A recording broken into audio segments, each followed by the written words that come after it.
Long before the castles of Europe echoed with the clash of knights, another world was stirring to life. Across the wide steppes, riders gathered under banners of wolves and eagles. In India, mighty empires crumbled, leaving space for new dynasties to rise.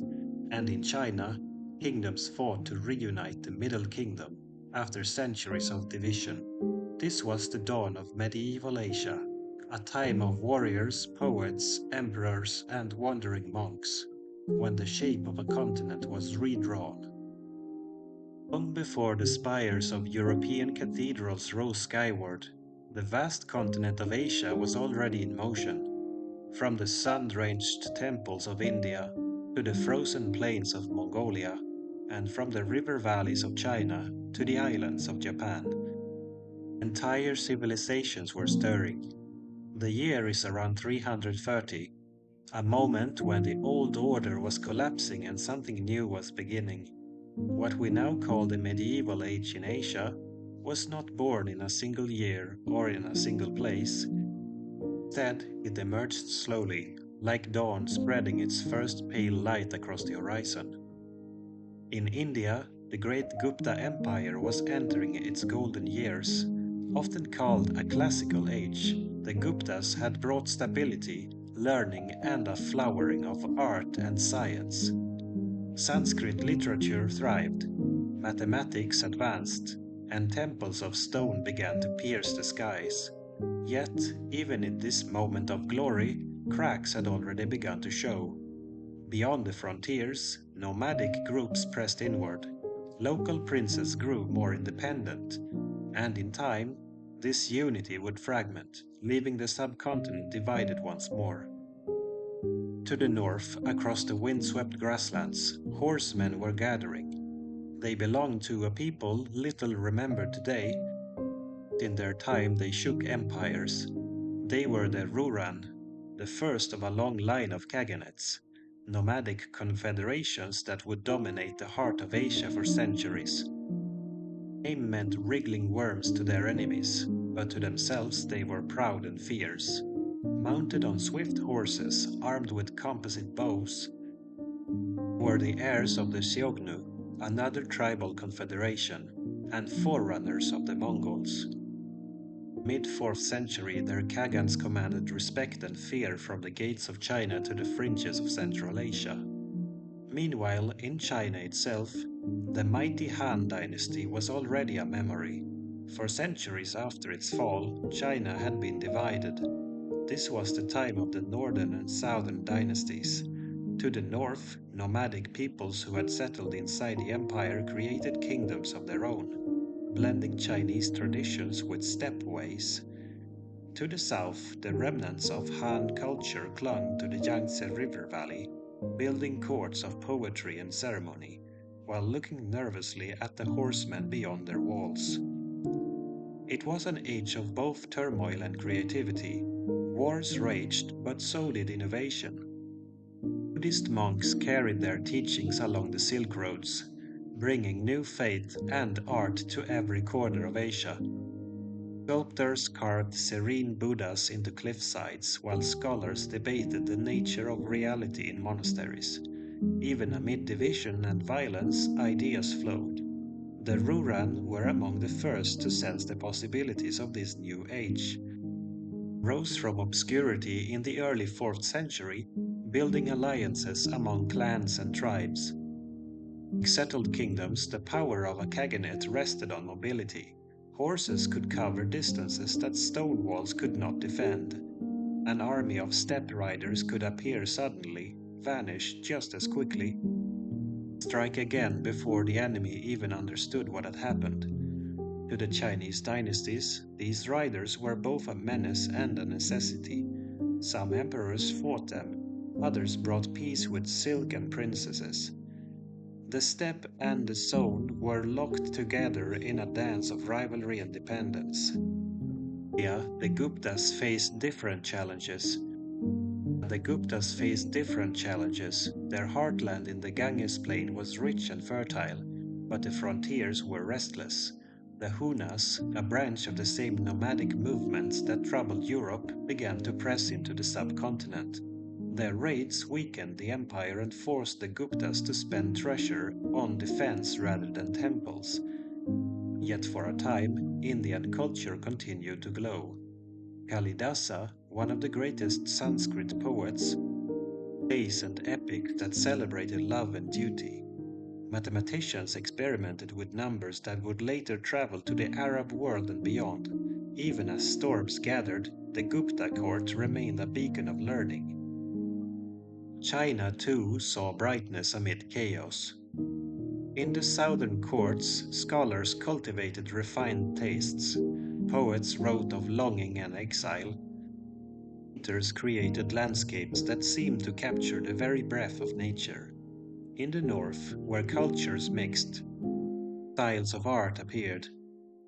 Chinese brushwork with Central Asian motifs. Buddhism, newly arrived from India, found fertile ground. Monasteries grew rich, statues of the Buddha grew tall, and scriptures were translated into Chinese. The divided land was spiritually alive. The world of early medieval Asia was one of contrasts.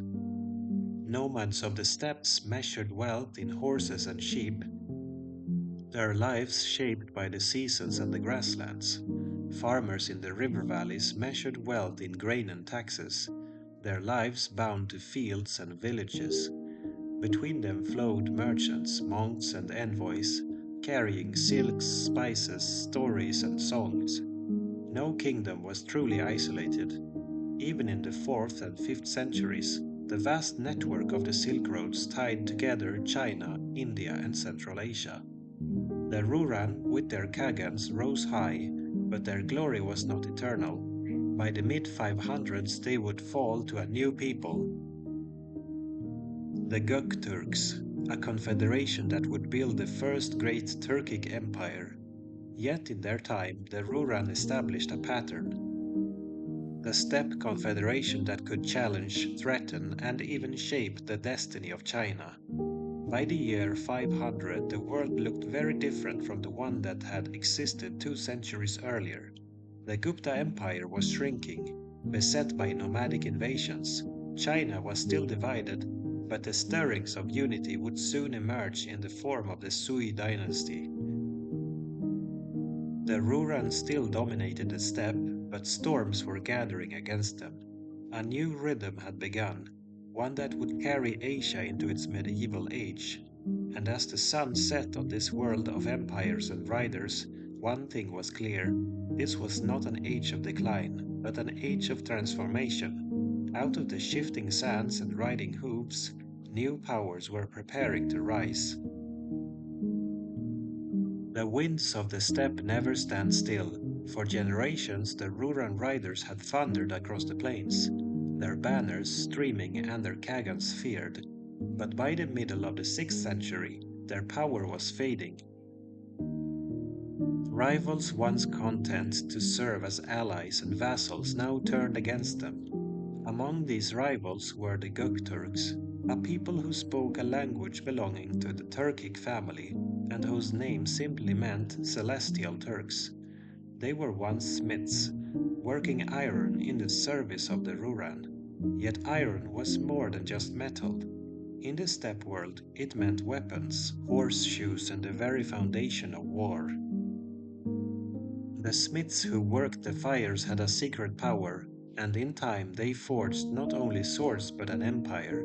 In 552, the Gökturks rose in rebellion, defeating the Ruran and claiming the vast grasslands for themselves. With astonishing speed, the Göktürk Khaganate spread across Central Asia. From the Altai Mountains in the east to the Caspian Sea in the west, their influence reached farther than the Ruran had ever dreamed. Their Khagans claimed the authority of heaven itself, styling themselves as chosen rulers of the world beneath the sky. Tribes were bound together with oaths, marriages, and military might. The Gökturks controlled the arteries of the Silk Road. that great web of trade routes that carried silk, jade, and porcelain from the east and horses, glass, and silver from the west. Caravans wound their way across deserts and mountains, paying tribute to the Khagans for safe passage.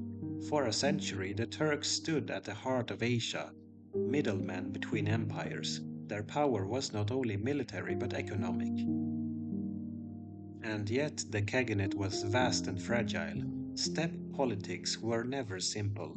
Alliances shifted, succession disputes tore families apart, and enemies waited for weakness. By the early 7th century, the empire split into Eastern and Western Turks, each with its own Khagan, each claiming legitimacy. Though divided, they remained a force that both China and Persia had to reckon with. While the Turks were hammering out their dominion, China was stirring from centuries of disunity. The northern and southern dynasties had fought endlessly, draining men and treasure in pursuit of a dream, the reunification of the Middle Kingdom. At last, that dream began to take shape. In 581, a general named Yang Jian seized power in the north and proclaimed a new dynasty, the Sui. Ruthless, ambitious, and determined, Yang Jian, now known as Emperor Wen of Sui, sought to restore the grandeur of the Han. The Sui dynasty was short lived, lasting less than 4 decades, but its impact was immense. It was under the Sui that China was knit back together into a single empire. Armies marched south to conquer rival states, rivers became highways of soldiers and grain, and at last the Middle Kingdom stood whole again. The Sui undertook vast projects, the most famous of which was the Grand Canal. Stretching over 1,000 miles, it connected the fertile south with the political heartland of the north. Grain could now flow to the capital, armies could be moved swiftly, and merchants found new markets open before them. Though millions suffered in its construction, the canal became the backbone of China's economy for centuries to come. But the Sui rulers demanded too much. Their wars against Korea drained the treasury and exhausted the people. Their taxes grew unbearable. Their projects consumed countless lives, and rebellion spread. By 618, the dynasty collapsed under its own weight.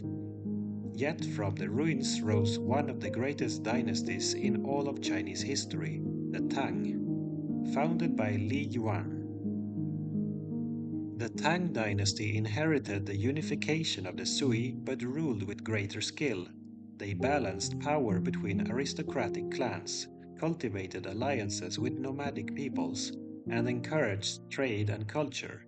Within decades, the Tang would become the dominant power of East Asia. For the steppe peoples, the Tang rise was both an opportunity and a threat. The Eastern Turks sought to use the Yang dynasty as pawns, while the Tang in turn learned how to play nomadic politics, rewarding some tribes, punishing others, and always seeking to keep the steppes divided. Meanwhile, in Korea, the ancient struggle of the three kingdoms, Goguryeo, Baekje, and Silla, raged on. The Tang would soon play their part in this struggle, aiding the kingdom of Silla in its bid to unify the peninsula.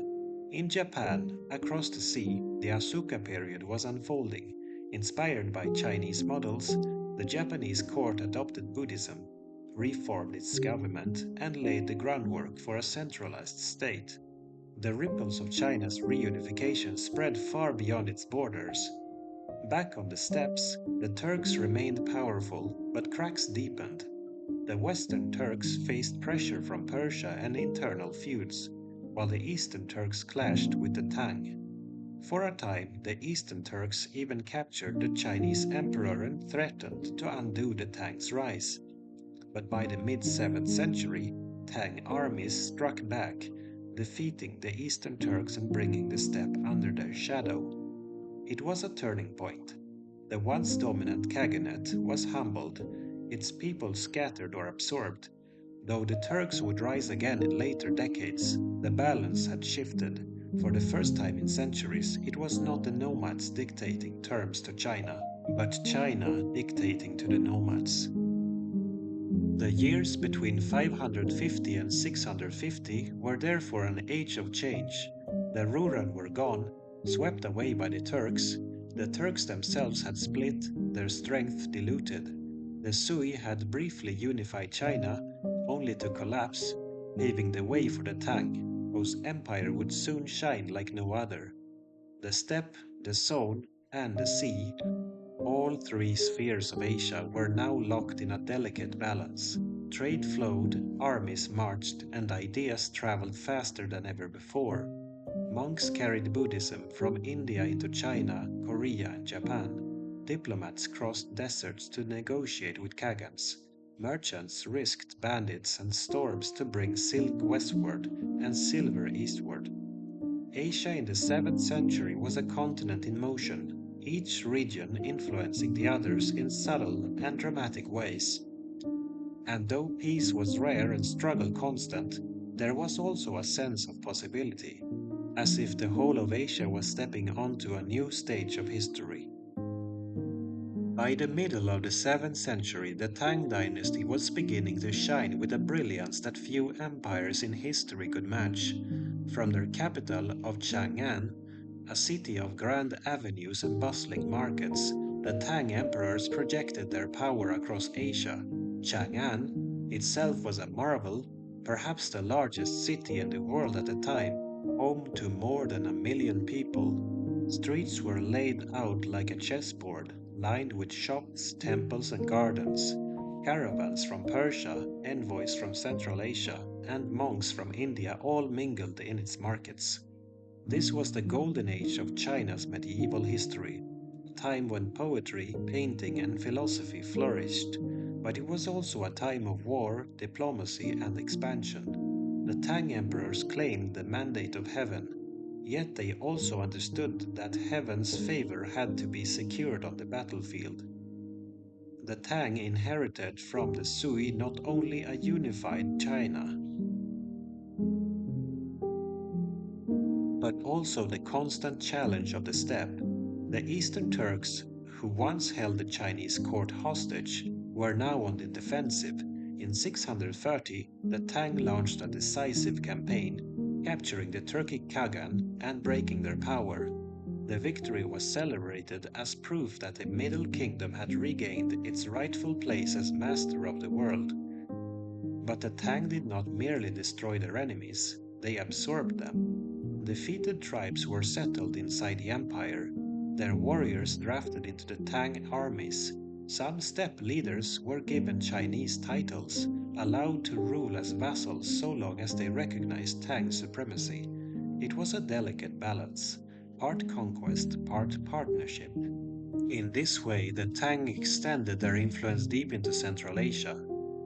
By mid-century, Tang banners were flying as far west as the oasis cities of the Tarim Basin. The empire's control of these Silk Road hubs gave them access to the riches of Central Asia and allowed them to oversee the flow of trade between East and West.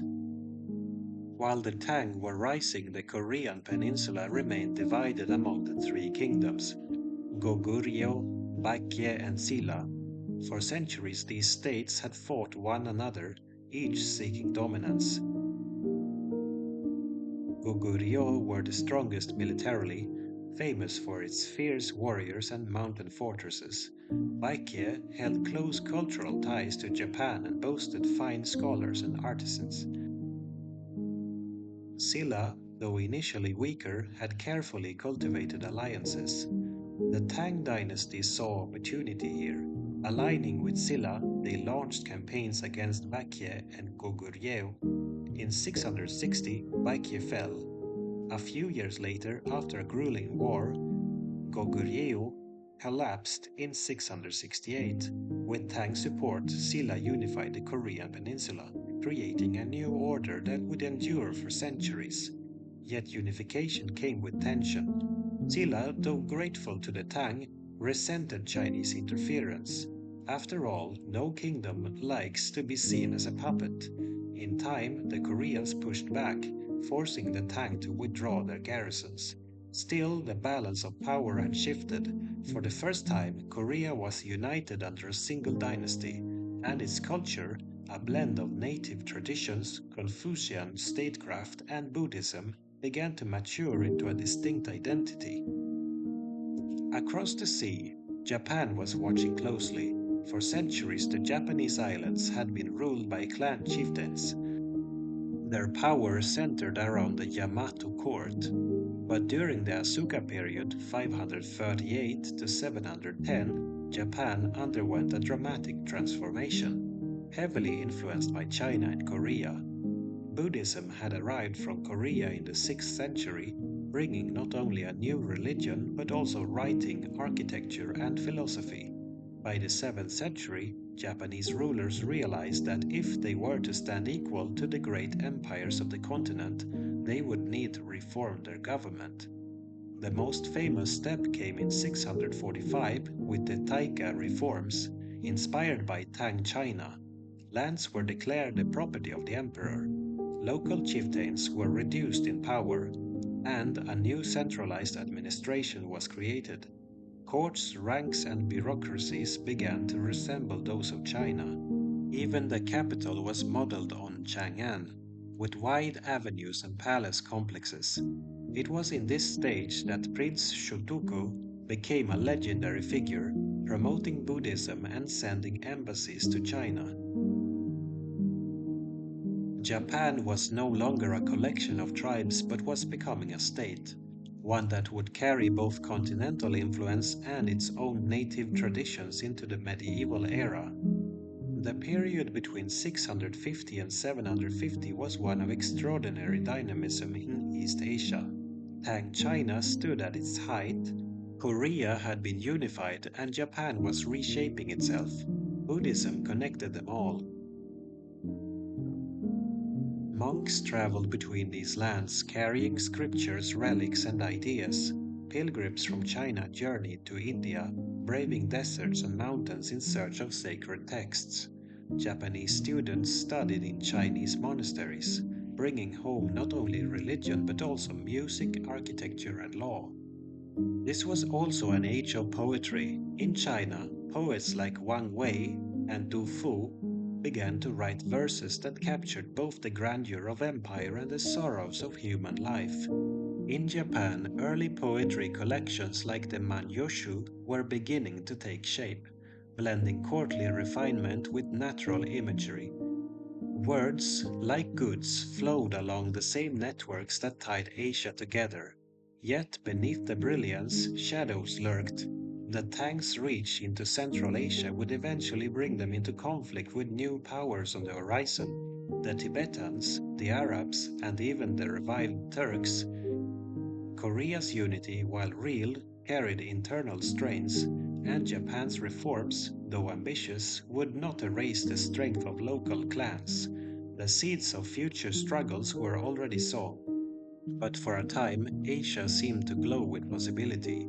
Great capitals rose, trade flourished, and the cultures of East Asia was bound together more closely than ever before.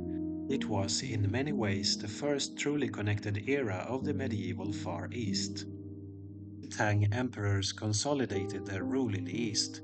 The steppe was once again stirring. The defeat of the Eastern Turks in the early 7th century had seemed decisive, but history on the grasslands was rarely settled for long. Out of old clans and forgotten banners, a new generation of riders began to gather. By the early 8th century, the Second Turkic Khaganate had risen, restoring the pride of the steppe. Their story is known to us through the Orkhon inscriptions carved into stone in the valleys of Mongolia. These inscriptions speak in a proud and poetic voice, telling of how the Turks were scattered and enslaved, only to rise again under the leadership of Khagans like Bilge Khagan and the great general Ponyukuk. To read them is to hear the echoes of the steppe itself, the lament for fallen warriors, the boast of victories, the reminder that fortune is as fleeting as the grass beneath the hooves of horses. The Second Turks revived the ancient power of mobility. Their horsemen struck across the plains, harassing Tang garrisons and asserting dominance over tribes that had wavered.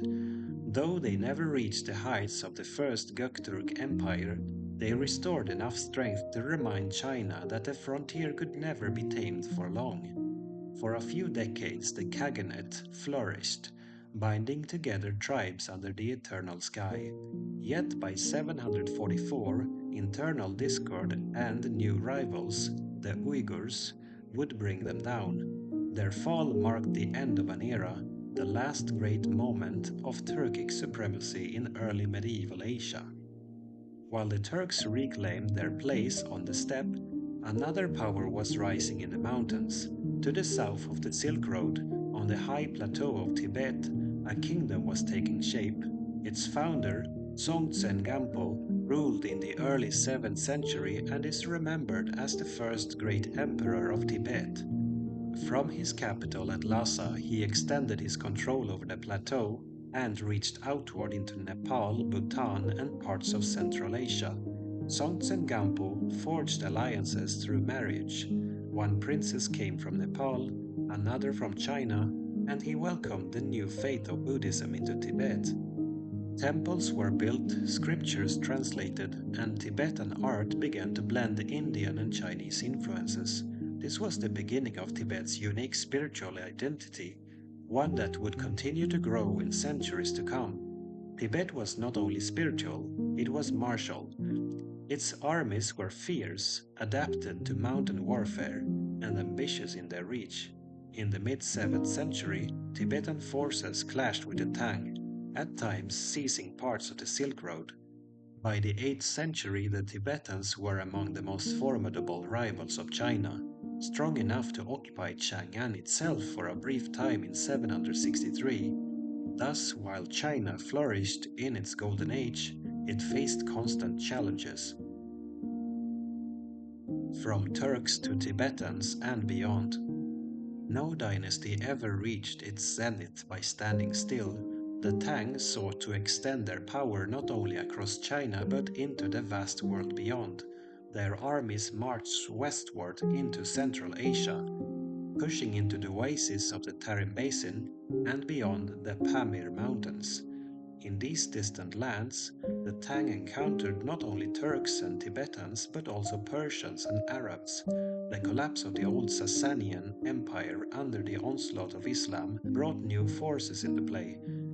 Arab armies swept eastward while Tang forces pushed west.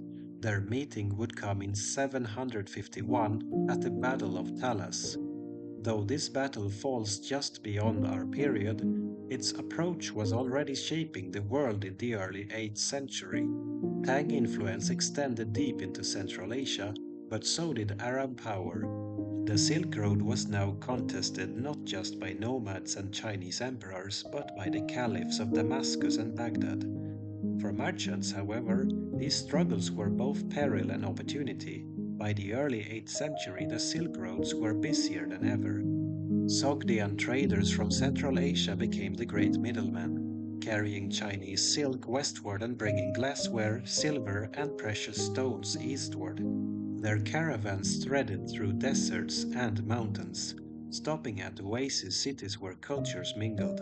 In Samarkand and Bukhara, one could hear a dozen languages in the same marketplace. Zoroastrians, Buddhists, Nestorian Christians, and Manichaeans lived side by side. Tang officials collected taxes, Turkic horsemen demanded tribute, and yet the caravans rolled on.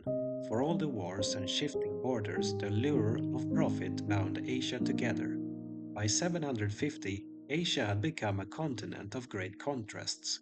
In China, the Tang stood at the height of their glory, ruling over millions, patronizing poets, and dazzling visitors with their cities.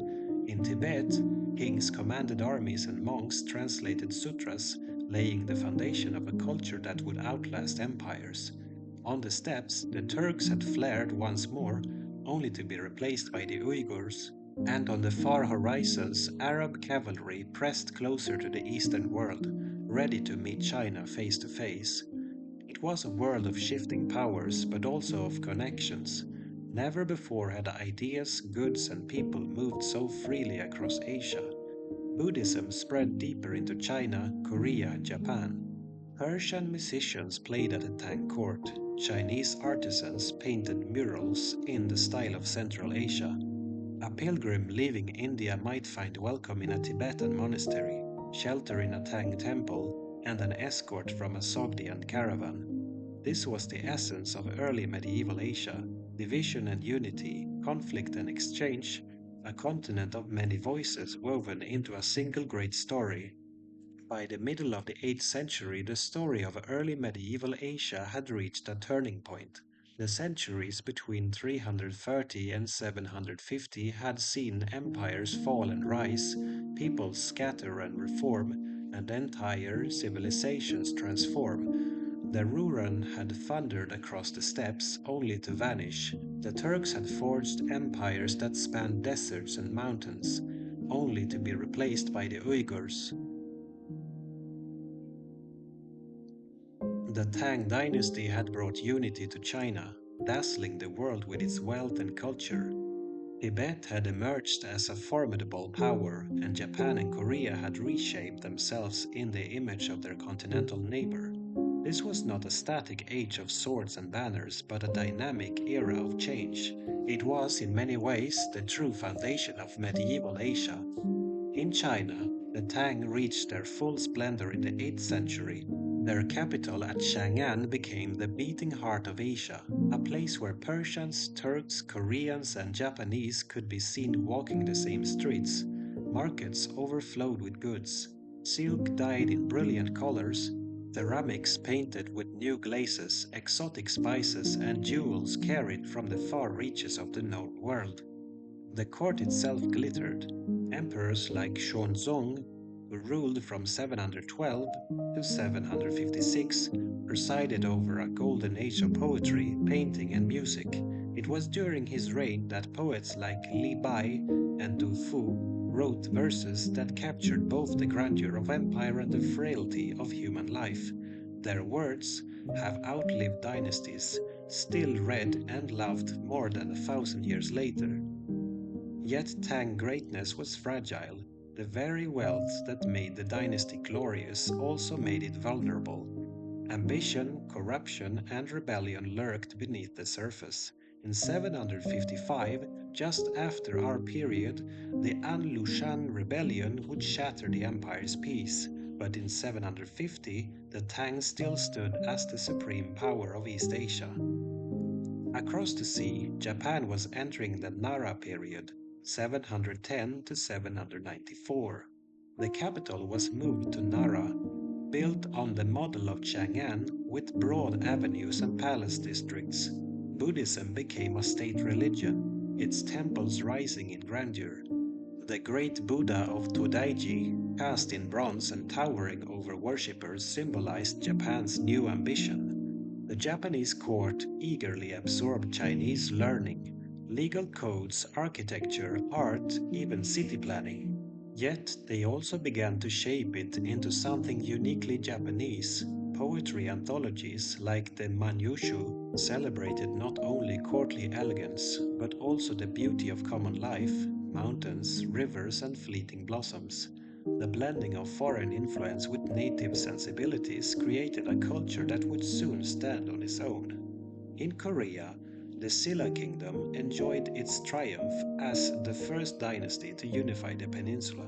With Tang influence waning, Silla developed a distinctive culture of its own. Buddhism flourished, monasteries spread across the land, and stone pagodas dotted the landscape. Scholars studied Chinese texts, yet adapted them to Korean needs. The peninsula had endured centuries of war, but unity now offered stability. Still, unity was never perfect. Regional tensions simmered, and later dynasties would rise. But for now, Silla's unification marked a milestone in East Asian history. The steppes, always restless, were changing once more. By 744, the Second Turkic Khaganate had fallen, replaced by the Uyghur Khaganate. The Uyghurs would play a crucial role in the centuries to come, both as allies of the Tang and as shapers of Silk Road trade. But the age of early Turkic dominance was over. The Silk Road itself, however, was livelier than ever. By 750, the network of routes carried not only goods but also ideas. Manichaean priests, Nestorian bishops, Buddhist monks, and Muslim merchants all moved along its paths. Caravans left Xi'an laden with silks and porcelains, crossed the Taklamakan desert with the help of Sogdian guides, and arrived in the markets of Samarkand and beyond. The world was becoming more connected, and Asia was its center. Looking back at the centuries between 330 and 750, one sees both continuity and transformation. India, once dominated by the Guptas, had fractured, but its faiths and learning had spread across borders. Central Asia had seen kaganates rise and fall, yet its riders remained the guardians and raiders of the Silk Road. China had moved from division to unification, from fragility to golden age. Korea and Japan had stepped from tribal kingdoms into centralized states, shaped by the models of their great neighbor. Tibet had emerged from isolation to stand as an imperial power. It was an age of exchange as much as of conflict. Buddhism spread from India to Tibet, China, Korea, and Japan, leaving temples and scriptures in its wake. Confucian statecraft spread eastward, shaping governments across the region. Steppe horsemen carried not only arrows but also ideas, connecting peoples from the Pacific to the Caspian. When we think of the Middle Ages, we often imagine castles, knights, and cathedrals in Europe.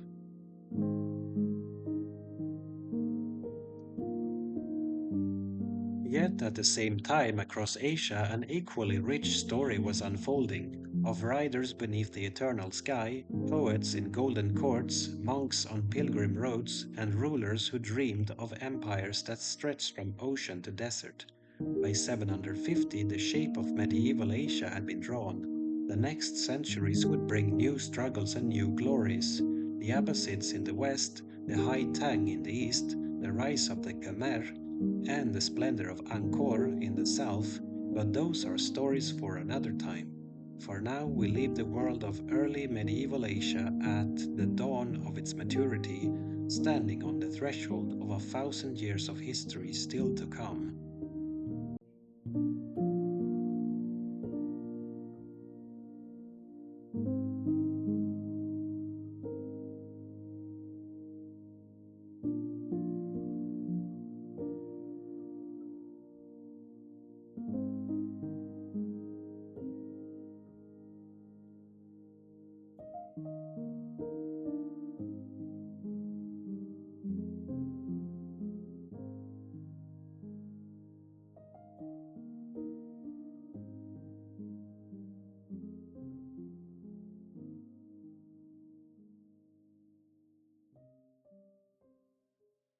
It was Christmas Day in the year 800. Inside St. Peter's Basilica in Rome, a Frankish king knelt before the Pope. As the golden crown was placed upon his head, the crowd cried out, "Long live the Emperor of the Romans!" In that moment, Europe's destiny shifted. For centuries, the West had lived in the shadow of Rome's fall, plagued by invasions and division. But now, under Charlemagne, a new empire was born, yet what began in glory would soon fragment. As brothers fought, Vikings sailed, and kings and popes wrestled for power. This is the story of Europe's rebirth. The Roman Empire in the West had fallen more than 300 years before, swept away by invasions, civil war, and collapse. Since then, the lands of Europe had been divided. Kingdoms rose and fell, tribes fought over territory, and cities shrank into shadows of their ancient glory. Yet now, in the year 800, the title of emperor was revived. To many, it was as if Rome itself had been reborn. But Charlemagne's empire was not Rome. It was a new creation, built not upon the marble of ancient forums, but upon wooden halls, monastic schools, and the bonds of loyalty between lords and warriors. The man who wore the crown was no Caesar. He was a king of the Franks, a people who had risen from the forests of Gaul and the banks of the Rhine. His authority rested not only on tradition but also on the sword, the cross, and his ability to command men across vast distances.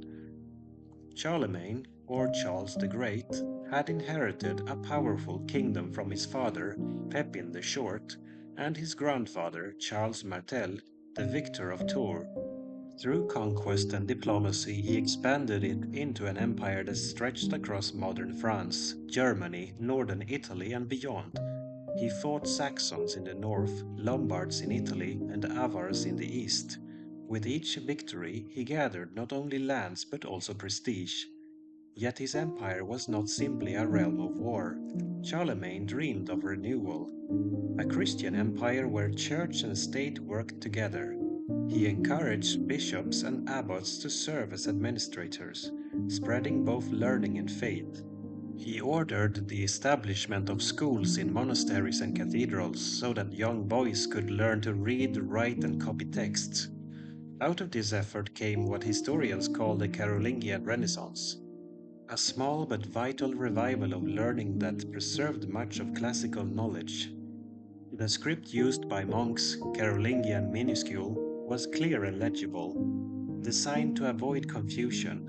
It is thanks to this writing that so many ancient texts survived, for without the patient work of scribes, much of Rome and Greece's wisdom might have vanished forever.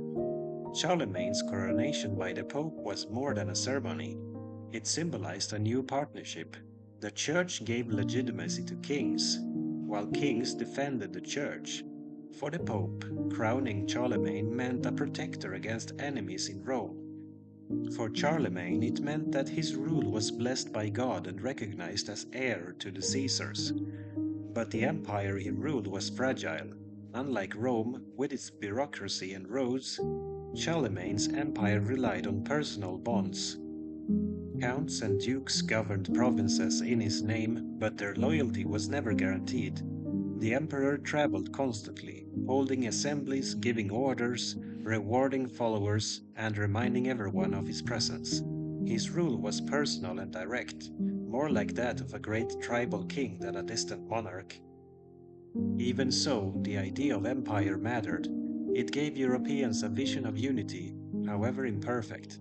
The memory of Rome, the promise of Christendom, and the figure of a crowned emperor bound together people who might otherwise have remained divided. For most people, however, the empire was distant. The lives of peasants in 800 AD were still marked by toil, seasons, and survival. They lived in wooden huts, worked the fields, and gave part of their harvest to their lords. Protection came from local warriors, while faith came from priests and monks. Monasteries dotted the landscape, offering not only prayer, but also safety, medicine, and education.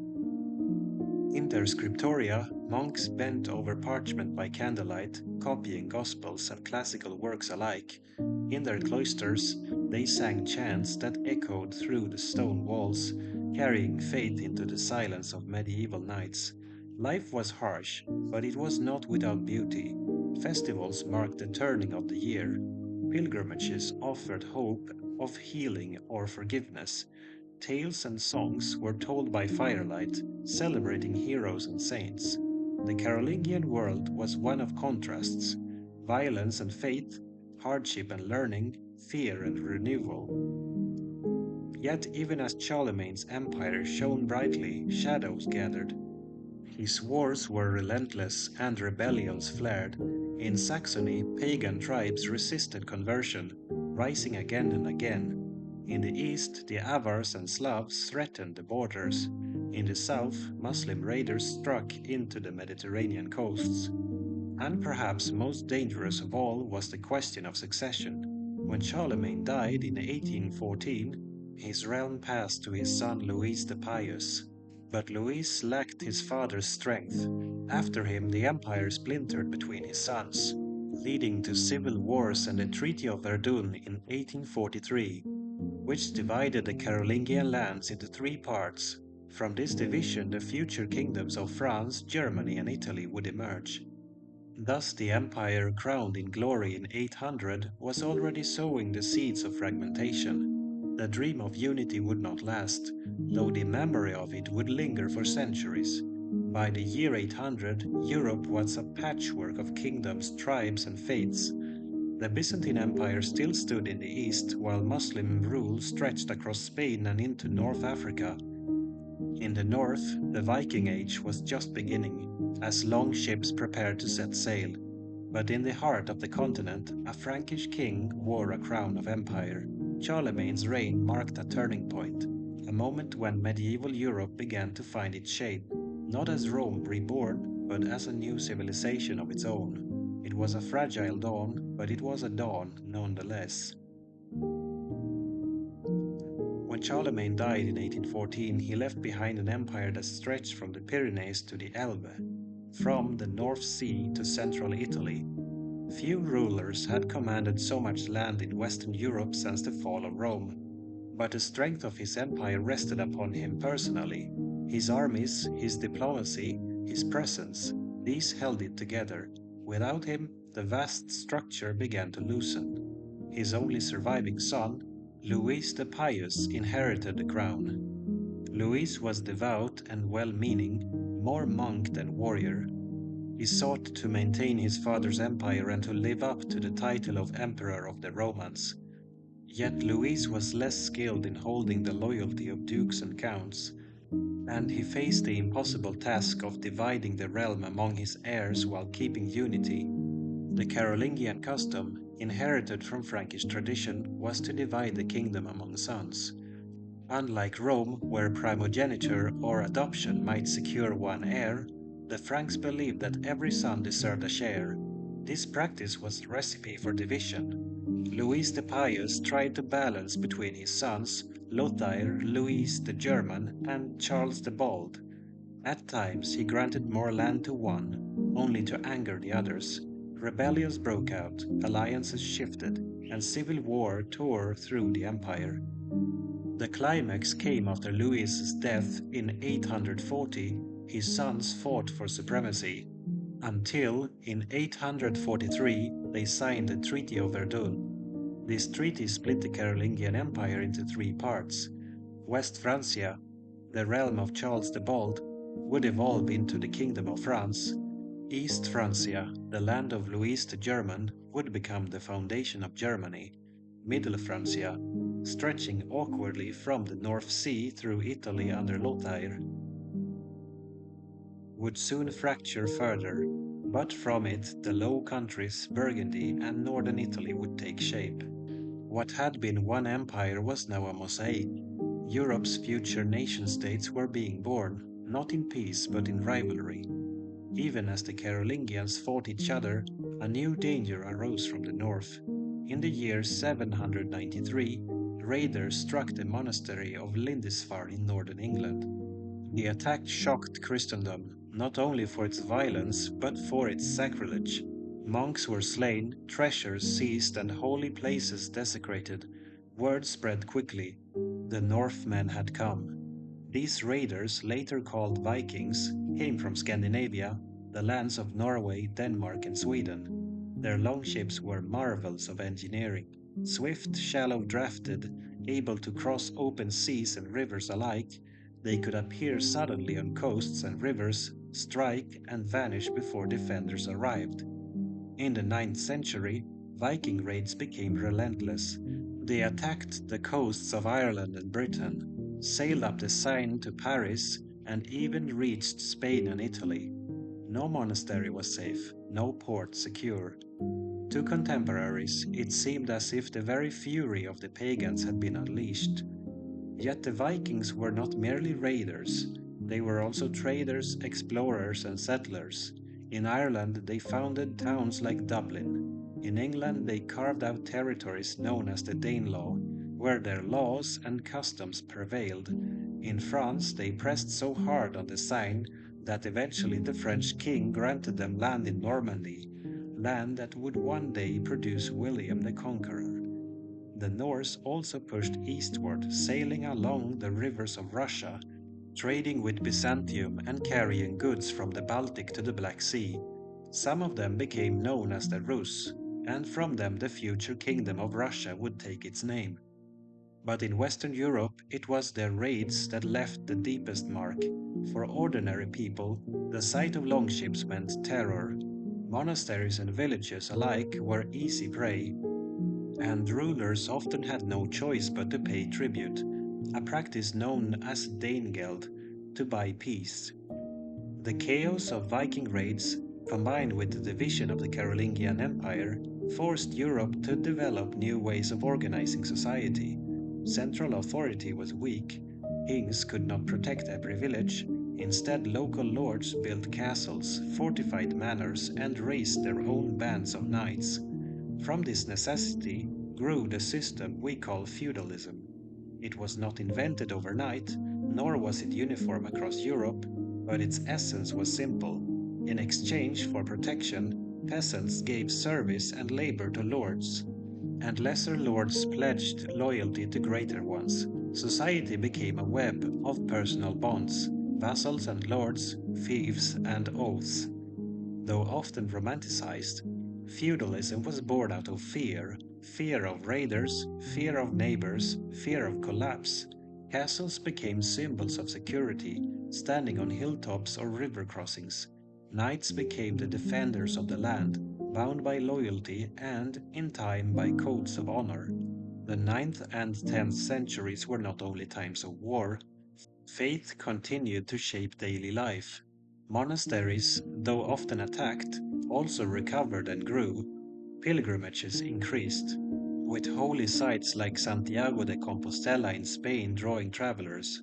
The cult of saints expanded, and relics were treasured as sources of protection and miracles. At the same time, reform movements stirred. Some monasteries sought stricter discipline, leading to the rise of the Cluniac order in the 10th century. These monks emphasized prayer, learning, and independence from local lords, and their influence would spread across Europe. By the end of the 9th century, Europe was very different from the Europe Charlemagne had known. His empire was gone, replaced by smaller kingdoms and lordships. The Vikings had become a constant threat, reshaping the political landscape. Feudal bonds and castles were becoming the backbone of defense. And yet, in this time of fragmentation, the foundations of the High Middle Ages were being laid. France and Germany were taking shape. England was beginning to unify under kings like Alfred the Great. The church was reforming and expanding. Out of chaos came resilience. Europe did not collapse completely. Instead, it adapted, setting the stage for the centuries to come. By the dawn of the 10th century, Europe had weathered storms of invasion and civil war. Charlemagne's empire was gone. The Vikings were still prowling the seas and rivers. The local lords had fortified themselves in castles. Yet amid this turbulence, new kingdoms were forming, and the map of medieval Europe was beginning to take on more familiar shapes. Nowhere were the Viking attacks more relentless than in the British Isles. In the 9th century, the Norse had carved out settlements in Ireland, Scotland, and much of eastern England, creating the Danelaw. For a time, it seemed as if the Anglo-Saxon kingdoms might be swept away entirely, but one king stood against the tide, Alfred of Wessex, later called Alfred the Great. Ruling from 871 to 899, Alfred fought the Viking invaders with resilience and cunning.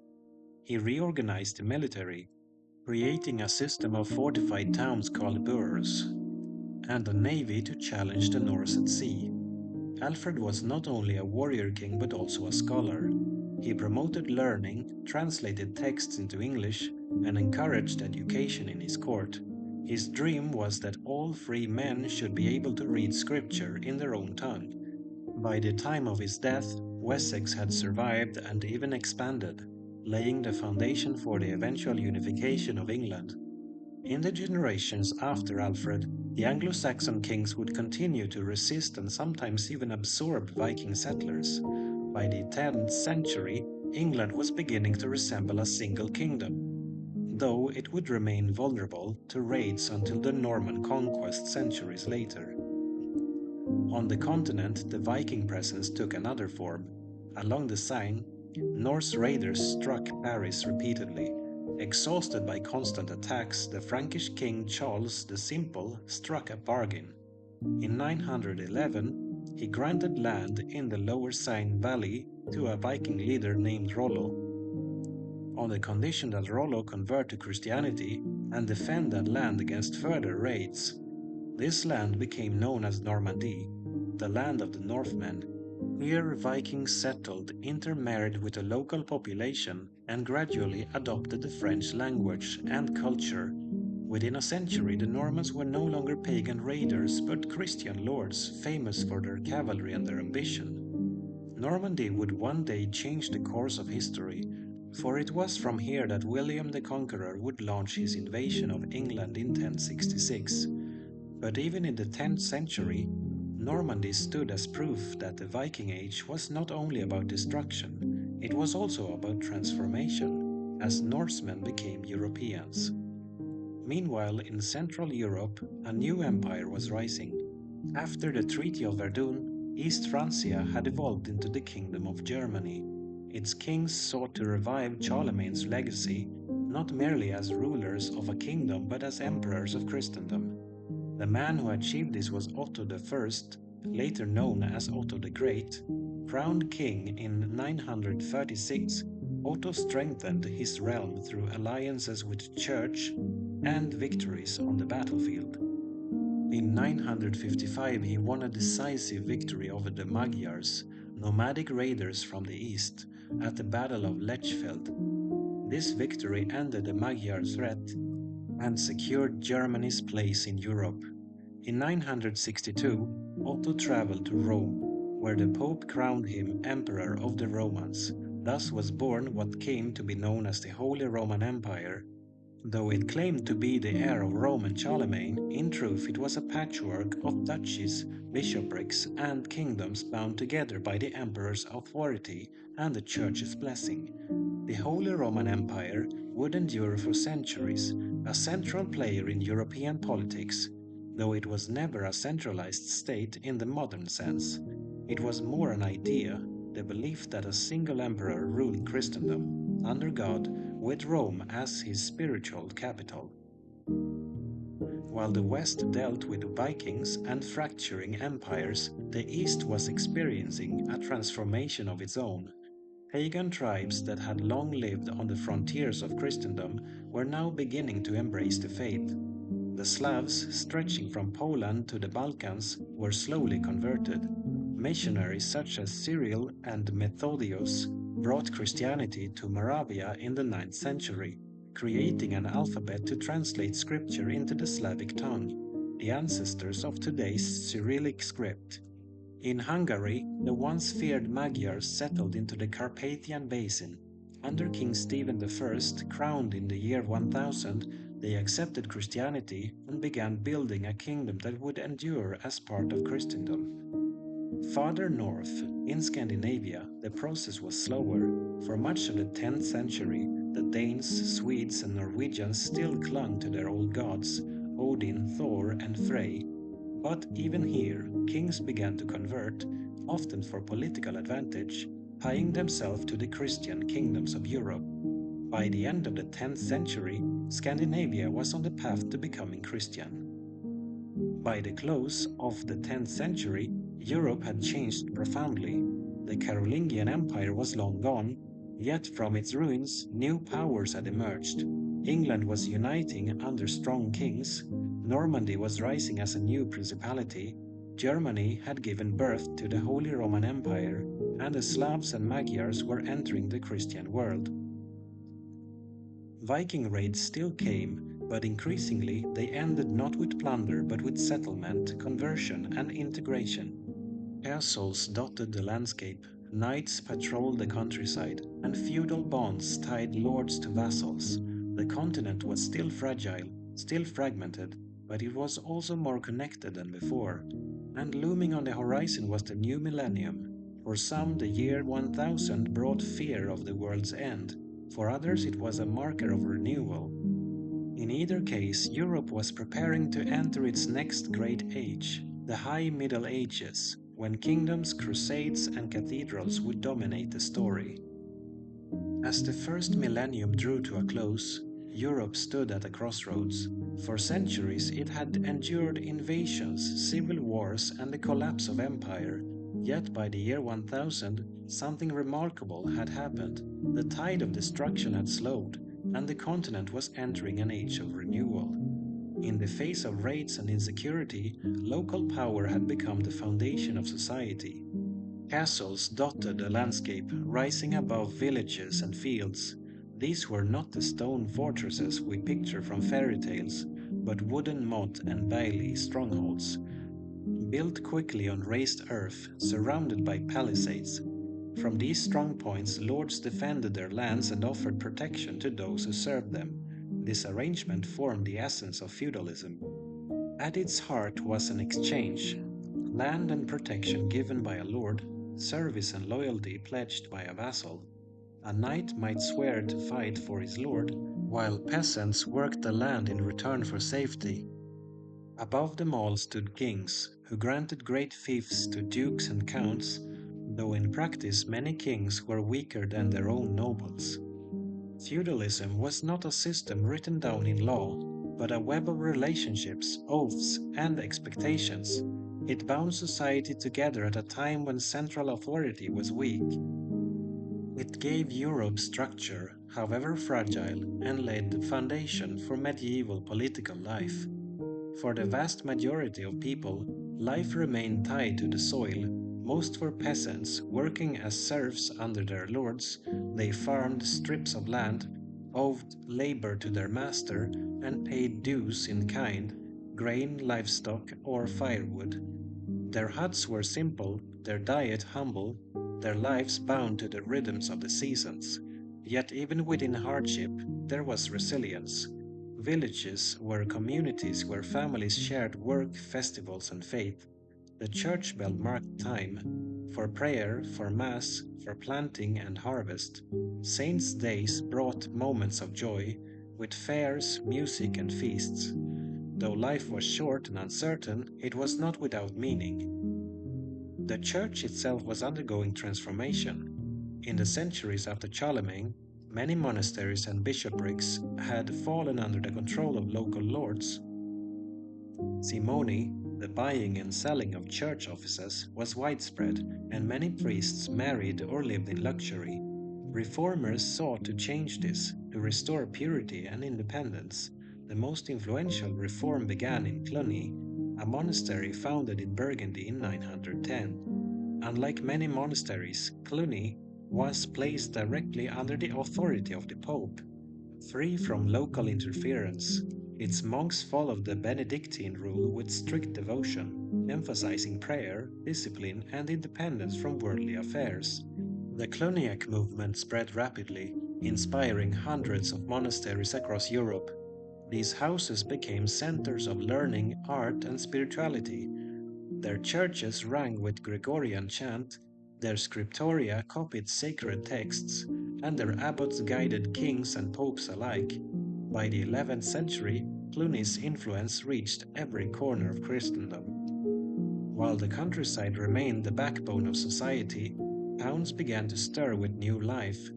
Many had shrunk after the fall of Rome, but around the year 1000 they began to revive. Markets grew at crossroads, river crossings, and near monasteries.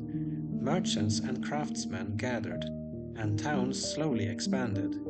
Trade connected regions: salt from the coasts, wool from England, wine from France, furs from the north, and spices from faraway lands. Italian cities like Venice, Genoa, and Pisa grew wealthy through maritime trade with the Byzantine Empire and the Islamic world. The revival of towns also revived freedom. Some towns gained charters, freeing them from feudal obligations and allowing them to govern themselves. Burghers and merchants formed guilds, defending their rights and regulating their crafts. Though small at first, these urban communities would grow into powerful forces in medieval Europe. Amid this renewal, devotion to the holy places of Christendom grew stronger. Pilgrimages became common. with travelers setting out to visit shrines and relics across Europe. Santiago de Compostela in Spain, believed to hold the remains of the Apostle James, drew pilgrims from across the continent. Rome, with the tombs of Peter and Paul, remained a beacon. Yet, the greatest destination of all was Jerusalem. For Christians, the holy city was the center of the world, the place of Christ's death and resurrection. Though it lay under Muslim rule, pilgrims continued to travel there, often with hardship and danger. Their stories brought the East into the imagination of the West, planting seeds of longing and zeal. By the mid-11th century, these currents, feudal warfare, church reform, pilgrimage, and devotion, began to converge into something new. A spirit of holy war was taking shape. Knights, once seen as violent thugs, were being called to channel their power into the service of God. The idea emerged that fighting could be a form of penance, that one might save the soul by defending the church. This idea would grow and by the end of the century erupt in the call for the First Crusade.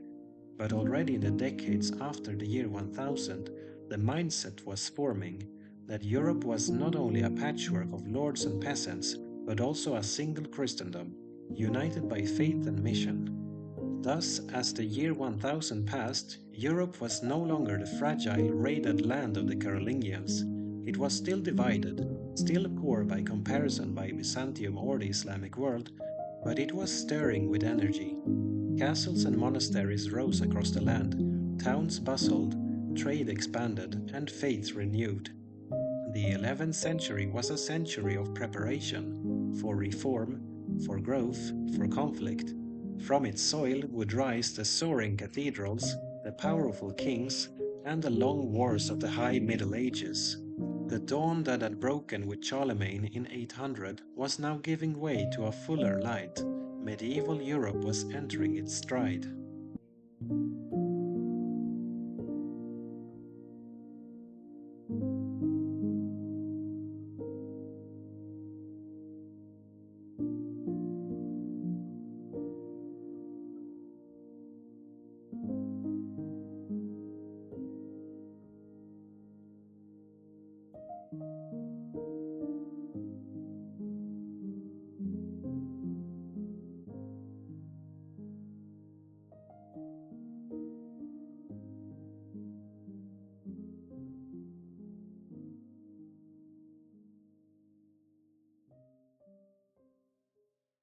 Two empires had fought for centuries, draining each other of strength.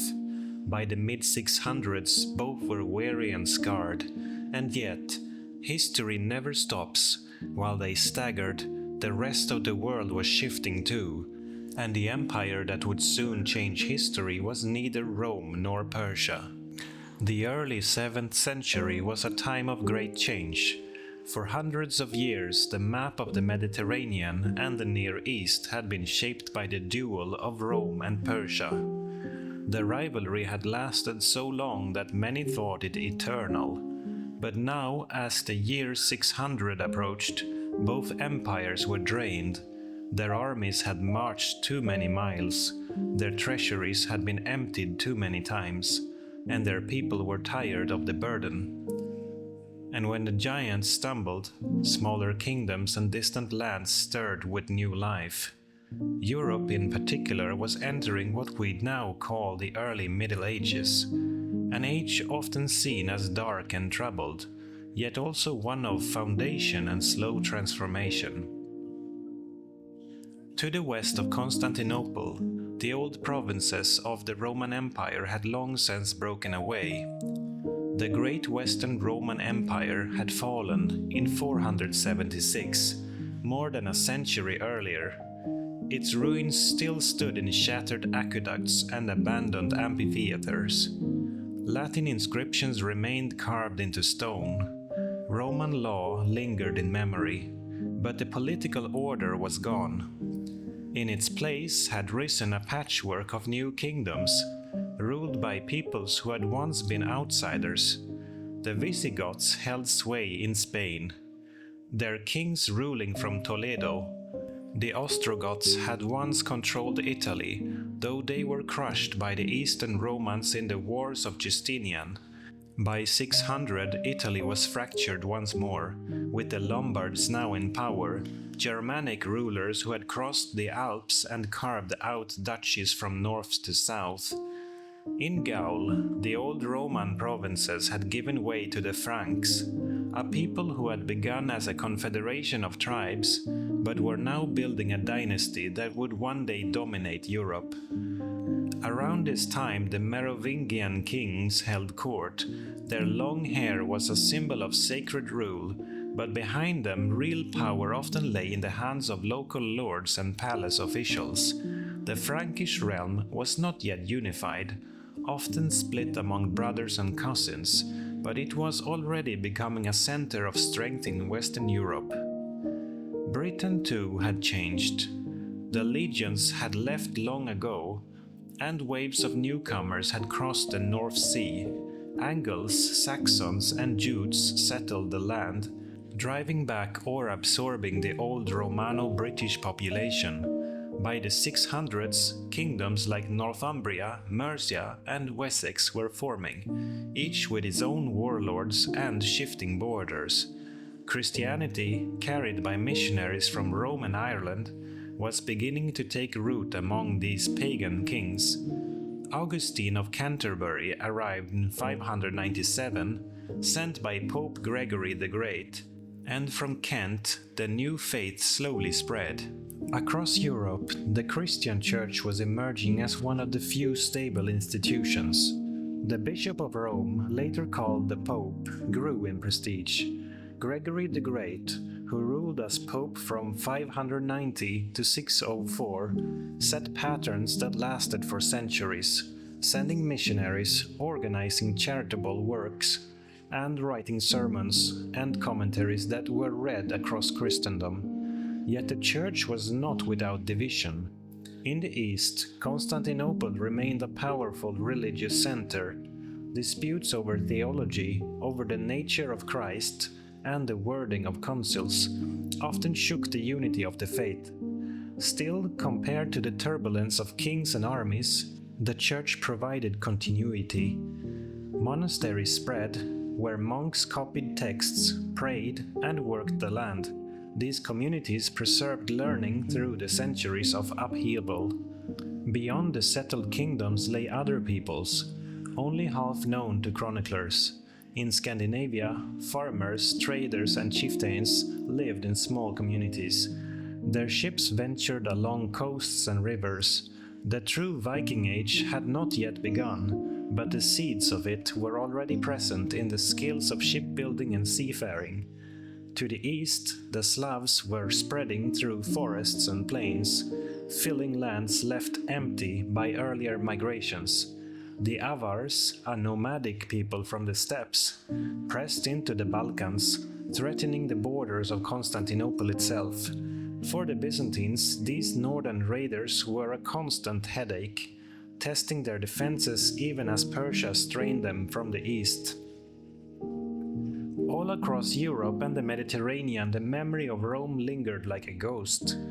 Roads still stretched across mountains and valleys, though weeds pushed through their cracks. Old Roman towns survived, but many shrank, their forums silent, their baths abandoned. Trade networks had withered, making life more local, more rural, more precarious. It was a world where survival mattered more than glory, where peasants labored to feed themselves and pay their lords, where kings rose and fell quickly, and where war was never far away. Yet it was also a world preparing for something new. The Franks would one day grow into the Carolingian Empire. The English kingdoms would unite into a realm that resisted invaders. The Church would knit much of Europe into a common faith. These were centuries of planting seeds that would not bear fruit for generations. And, all the while, Constantinople still stood. Its walls were mighty, its harbor busy, its emperors determined to keep the Roman legacy alive. Persia too, though shaken, remained proud and ambitious. but both were weaker than they appeared. Their duel had drained them, leaving open doors at their borders. Europe was restless. Northern peoples pressed south. New kingdoms carved their place on the map. The church bound communities with common belief, and in the midst of this fragile balance, no one could see what was forming just beyond the horizon. While Europe struggled in the shadow of Rome, and Persia wrestled with its own collapse, few noticed the deserts to the south. Yet it was there, in a land many dismissed as barren, that a force began to gather which would alter the map of the world. Arabia was a vast peninsula of sand, stone, and scattered oases. To outsiders it seemed harsh and empty. To those who lived there it was home. A place of wind-swept deserts, rocky highlands, and coastal plains.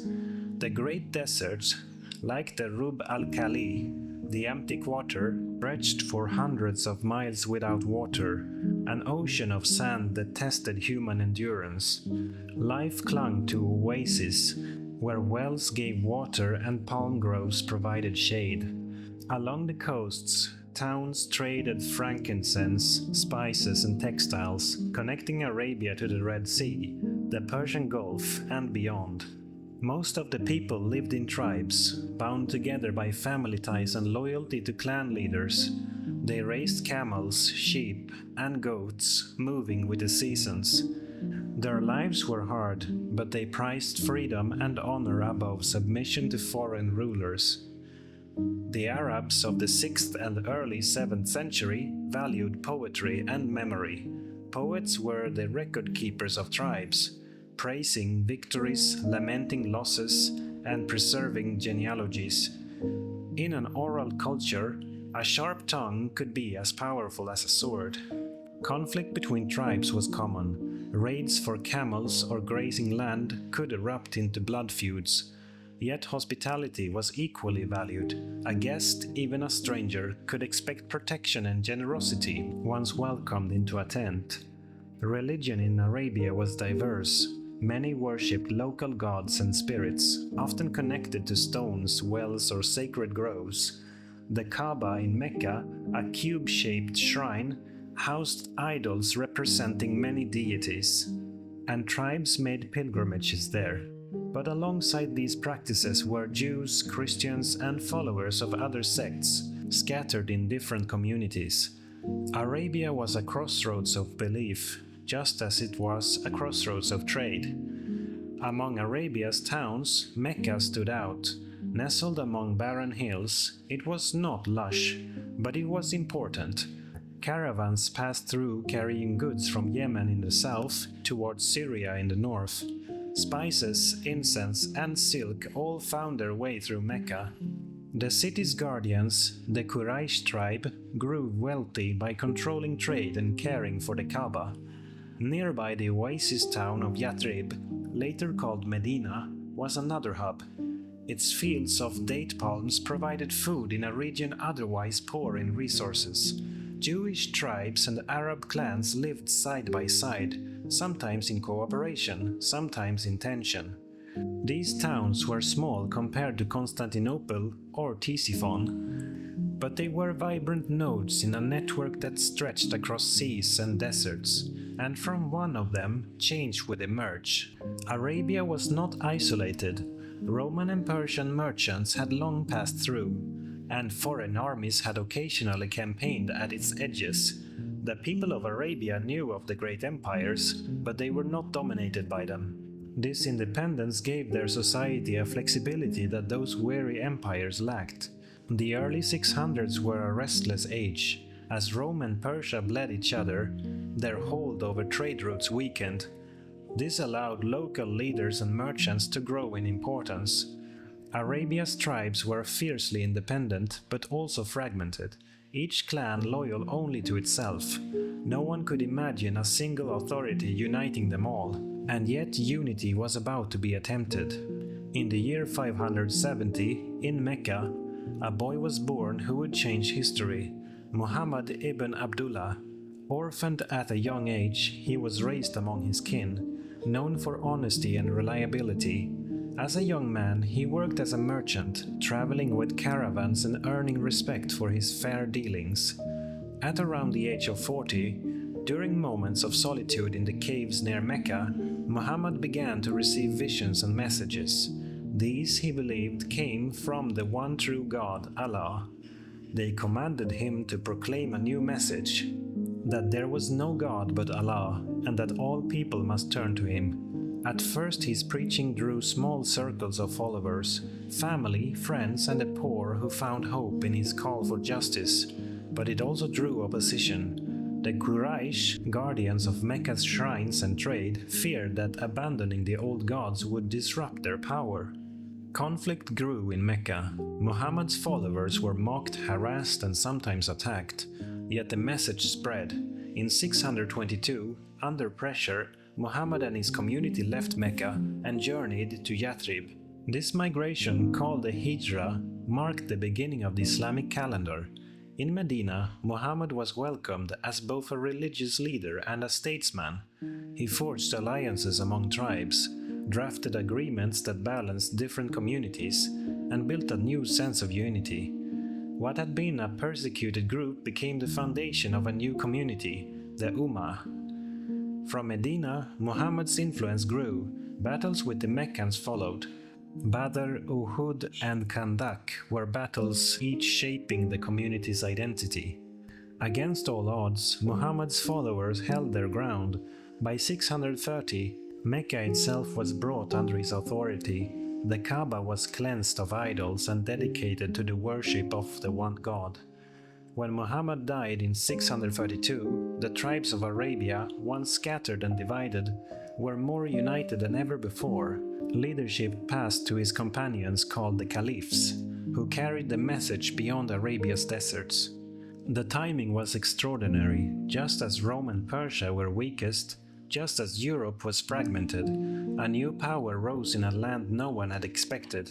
The armies of the early caliphs, driven by faith and unity, would march into territories neither empire thought could ever be lost. What had begun as a voice in the desert would soon thunder across continents.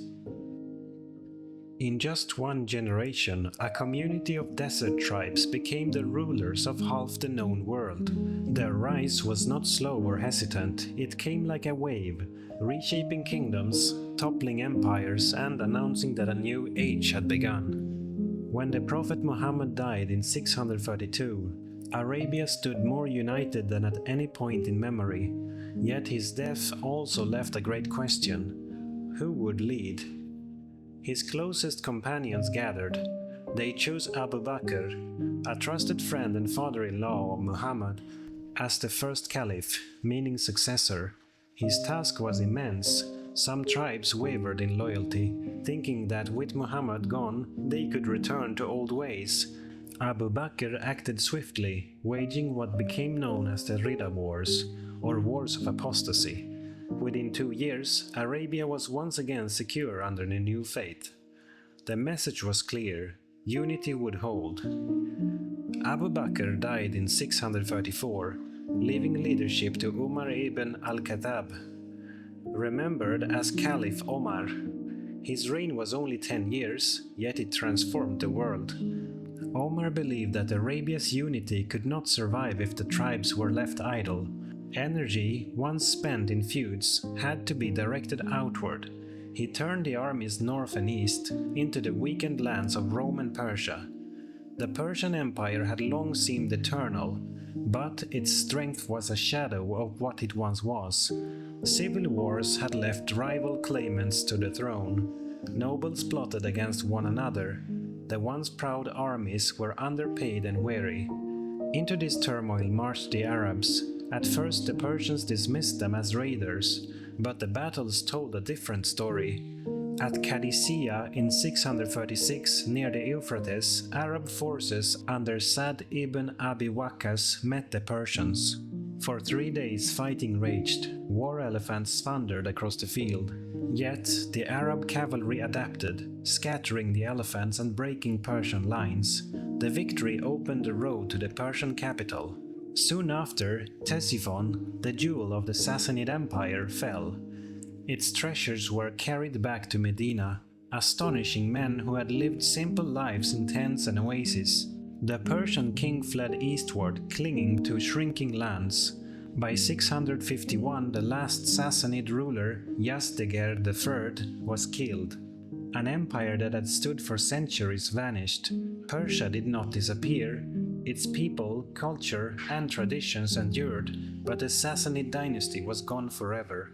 The East Roman Empire, also known as the Byzantine Empire, fared better, but it too reeled. The Emperor Heraclius had only just won a brutal war against Persia when the Arabs arrived. His armies were exhausted, his treasury drained. In 636, at Yarmouk, the Arab and Byzantine forces clashed near the river Jordan. Dust storms blew across the battlefield. For days the armies struggled. In the end, Byzantine lines broke, thousands fled or were cut down. Yarmouk was one of the most decisive battles of the age. It ended centuries of Roman control over Syria and Palestine. Jerusalem surrendered soon after.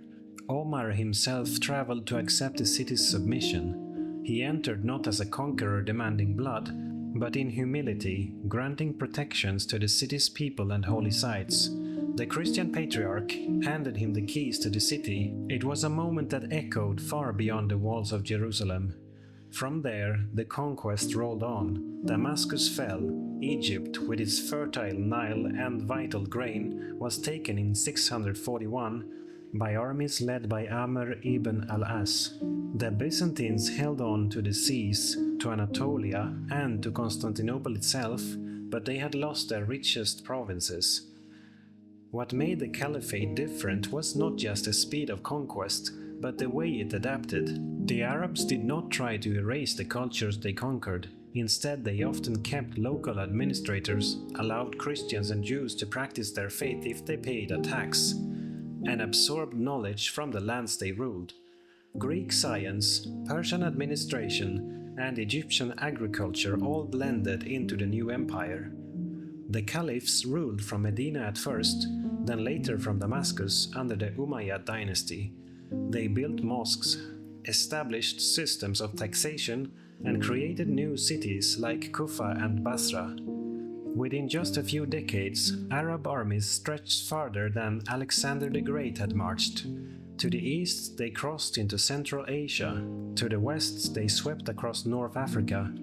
By the end of the 7th century, they stood at the gates of the Atlantic Ocean. The empire was now vast, covering lands from Persia to Egypt, from Arabia to the edges of Anatolia.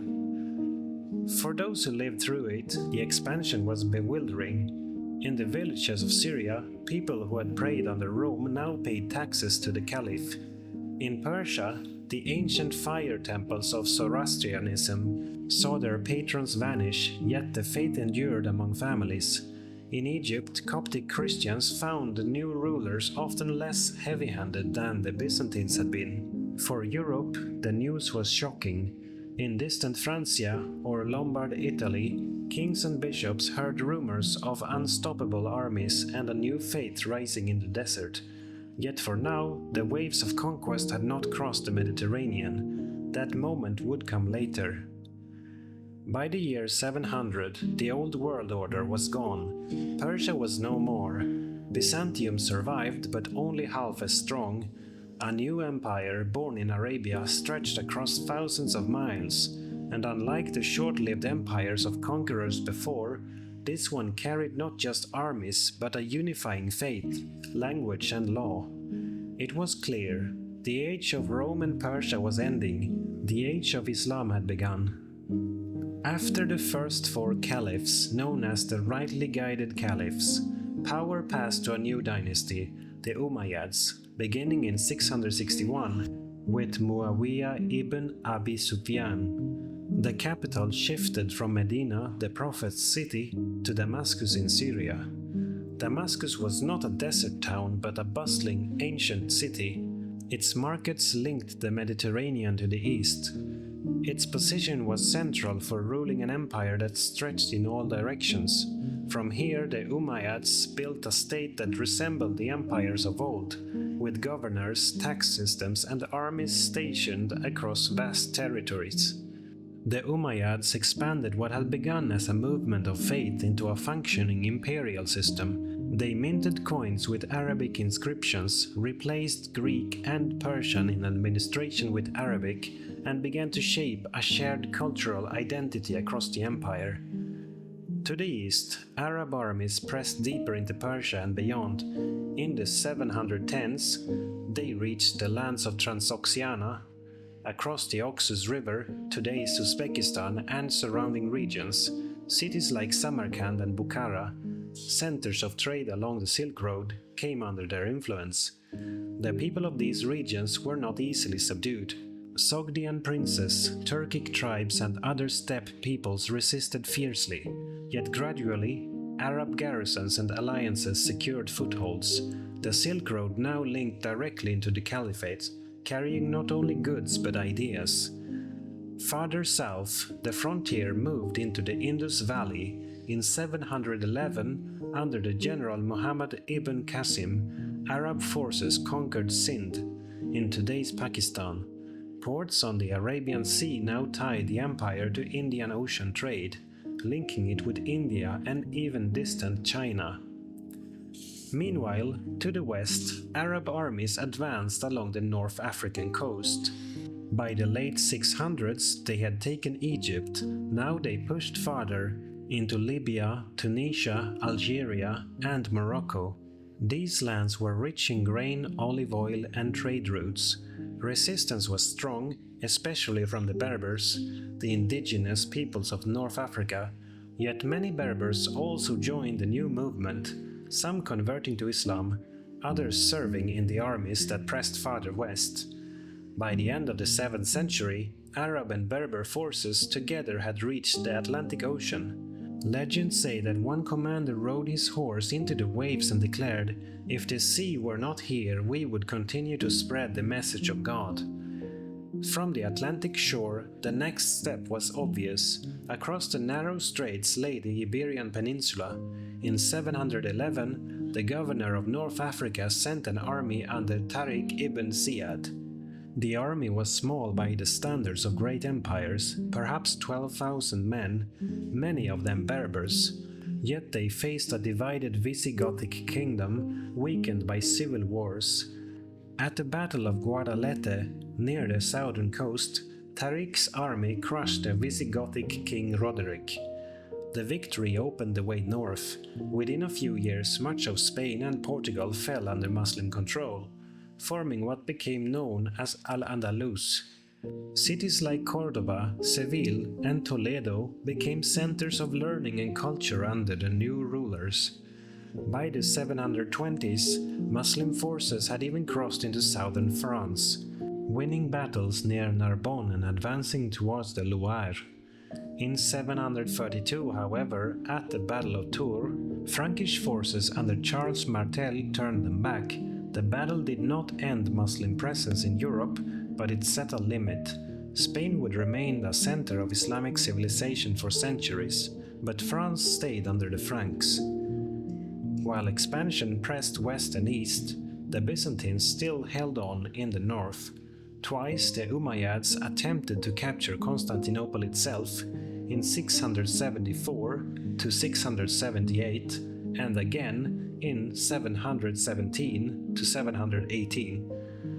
The city's mighty walls, combined with a secret weapon called Greek fire, repelled the sieges. For the first time, the Arab advance was decisively halted. Constantinople remained the jewel of the East, an impregnable fortress that ensured Byzantium's survival. Within their vast empire, the Umayyads ruled over a mosaic of peoples: Arabs, Persians, Greeks, Berbers, Copts, Syrians, and many more. Muslims forming the ruling elite, but Christians and Jews were allowed to keep their faiths under special taxes. Many local officials remained in place, ensuring continuity. Over time, Arabic language and Islamic culture spread, blending with local traditions. The Umayyads built monumental architecture to signal their new power. In Damascus, they transformed a Roman basilica into the magnificent Umayyad mosque, with golden mosaics that shimmered like paradise. In Jerusalem, they constructed the Dome of the Rock in 691, one of the most iconic Islamic monuments on a site sacred to Jews, Christians, and Muslims alike. Despite their achievements, the Umayyads faced unrest. Many Muslims felt that the rulers had become too much like kings, straying from the simple life of the Prophet and his companions. Revolts flared, especially among those who believed leadership should stay within Muhammad's family, the party that would later be called the Shia. Meanwhile, non-Arab converts to Islam known as Mawali often felt second class compared to Arab Muslims, sparking tensions. These cracks would one day shatter the dynasty, but in the early 700s the Umayyads still commanded the greatest empire of their time. By 750, the caliphate stretched farther than any empire before, from the Atlantic shores of Morocco and Spain, across North Africa, through Egypt and Syria, across Mesopotamia and Persia, into Central Asia and down into the Indus Valley. It linked the trade of the Mediterranean with the Silk Road and the Indian Ocean. Ideas flowed with goods, mathematics from India, astronomy from Persia, philosophy from Greece. The empire was not just a political unit but a bridge between civilizations. Yet beneath its grandeur, the Umayyad dynasty faced growing opposition. In distant regions, governors grew powerful. In Persia, resentment simmered against Arab dominance. Among Muslims, debates over who should rule became sharper. Soon, a revolution would sweep the Umayyads away and replace them with a new dynasty, the Abbasids, who would shift the center of the Islamic world to Baghdad. Empires rarely last unchanged. The Umayyads had stretched the caliphate to its widest reach, but their rule bred resentment. Out of Persia and Iraq came a movement that would sweep them away and build a new center of power, one that prized knowledge as much as conquest, and whose influence would echo for centuries. By the mid-700s, dissatisfaction with Umayyad rule had grown deep. Many non-Arab Muslims, Persians, Syrians, Berbers, felt excluded from full equality. Religious factions argued that the Umayyads lived too much like kings. In 750, rebellion erupted, led by a coalition in Khorasan, a region in northeast Persia. The movement was named for its claim of descent from Al-Abbas, the Prophet's uncle. With Persian support and discontent spreading, the Abbasids overthrew the Umayyads in a series of battles. The last Umayyad caliph was defeated at the Battle of the Zab in Mesopotamia. Almost the entire dynasty was killed, though one prince escaped across the sea to Spain, where he founded the Emirate of Cordoba. But in the heart of the empire, the Abbasids now reigned. Unlike the Umayyads, who had ruled from Damascus, the Abbasids turned east. In 762, Caliph al-Mansur founded a new capital on the banks of the Tigris River, Baghdad. Baghdad was carefully designed, built as a round city with walls and gates. At its center stood the Caliphal Palace and the Great Mosque. Its location was strategic. Close to Persia, the heartland of Abbasid support, and well placed for trade routes connecting the Mediterranean, India, and Central Asia. Soon, Baghdad grew into one of the largest cities in the world, a hub of wealth and learning. Merchants brought goods from China and India, scholars gathered from distant lands, and poets filled the caliph's courts with verses. The Abbasid caliphs presented themselves not as Arab conquerors, but as universal rulers of a diverse empire. They embraced Persian styles of administration and ceremony. Courts became elaborate, with viziers, chief ministers, secretaries, and judges managing the empire's affairs. Caliphs like Harun al-Rashid, 786 to 809, became legendary.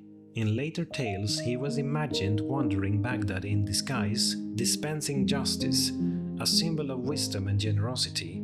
His court was described in the Arabian Nights, a collection of stories that blended history with legend. The Abbasid rulers patronized scholarship, sponsoring translations of Greek works into Arabic and supporting mathematicians, astronomers, and physicians. Perhaps the greatest symbol of this era was the Bait al-Hikmah, the House of Wisdom in Baghdad. Here scholars from across the world gathered. Works of Aristotle, Plato, Galen, and Euclid were translated into Arabic. Indian mathematics, including the concept of zero, entered the Islamic world and spread later to Europe. Astronomers mapped the stars, building observatories.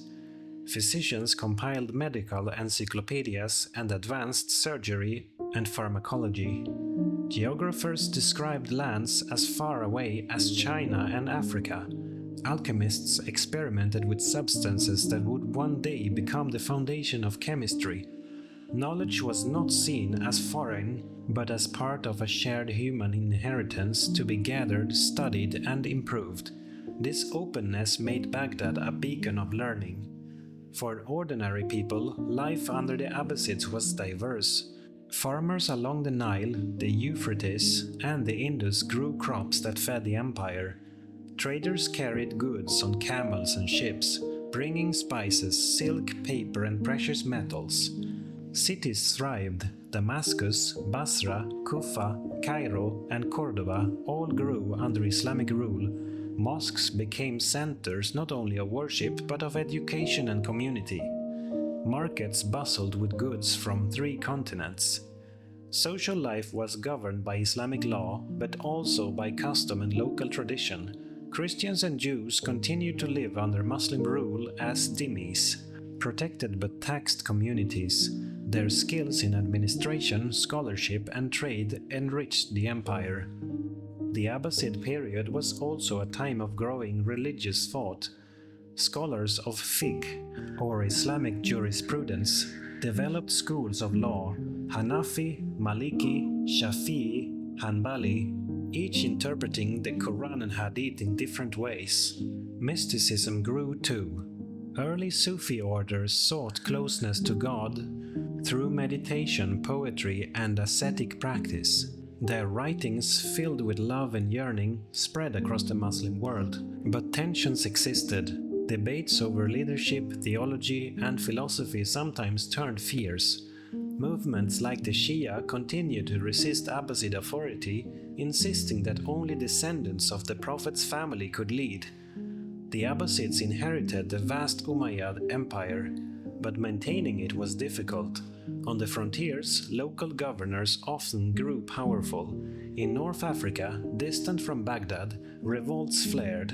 In Spain, the surviving Umayyad prince established an independent emirate, refusing Abbasid control. To the east, Central Asia remained a frontier of shifting alliances with Turkic peoples. The Abbasids relied increasingly on Turkic soldiers, who would later play decisive roles in the empire's fate. Still, during the 8th and 9th centuries, the Abbasids held the heartlands firmly. Baghdad remained unmatched as a center of wealth and culture. Historians often speak of this era as the Golden Age of Islam, not only because of wealth and expansion, but because of the flourishing of knowledge. In mathematics, scholars like Al-Khwarizmi laid the foundations of algebra. His very name gave us the word algorithm. In medicine, Al-Razi and Ibn Sina wrote works that became standard texts for centuries. In astronomy, observatories in Baghdad and beyond mapped the heavens with precision. In philosophy, thinkers like Al-Farabi and later Averroes in Cordoba engaged with Aristotle and Plato, blending Greek thought with Islamic theology. Paper, introduced from China, spread rapidly, libraries multiplied, books became more accessible, fueling scholarship across the empire. The Abbasid Caliphate became a bridge between worlds. Greek, Persian, Indian, and later Chinese knowledge all flowed through Arabic translation. When Europe was still in its early medieval age, Baghdad's scholars preserved and advanced the heritage of antiquity. Centuries later, when Europe revived in the Renaissance, much of its learning would come through Arabic texts carried back from Spain and Sicily. Yet, for all its brilliance, the Abbasid world was not without strain. Wealth and splendor in Baghdad contrasted with hardship in rural villages. Caliphs lived in palaces while peasants labored in fields. Power struggles in the court sometimes led to assassinations and intrigue. Still, in the long memory of history, this was an era of extraordinary creativity. The Abbasid built not only an empire of land, but an empire of the mind.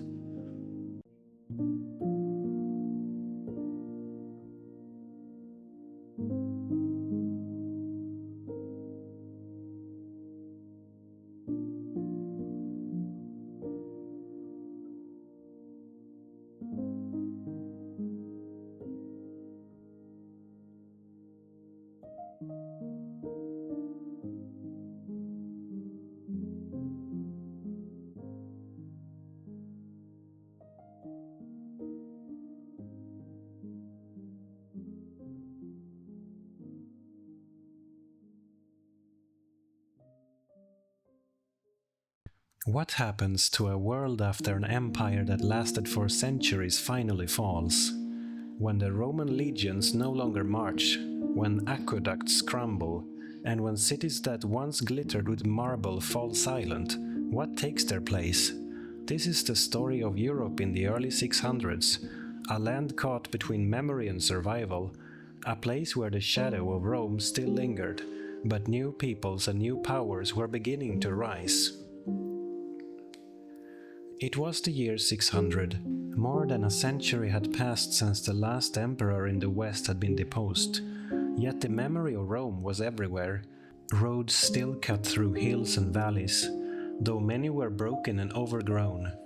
Old Roman towns still stood, their walls weathered, their amphitheaters abandoned, their forums turned into grazing grounds. But life had not disappeared. In these ruins, people built huts from timber and stone. Farmers plowed the same soil their Roman ancestors had once worked. Though the grand villas and estates had often collapsed, the empire was gone, but the habits of survival remained. In the east, the Roman Empire had not vanished at all. It lived on in Constantinople, the Byzantine Empire.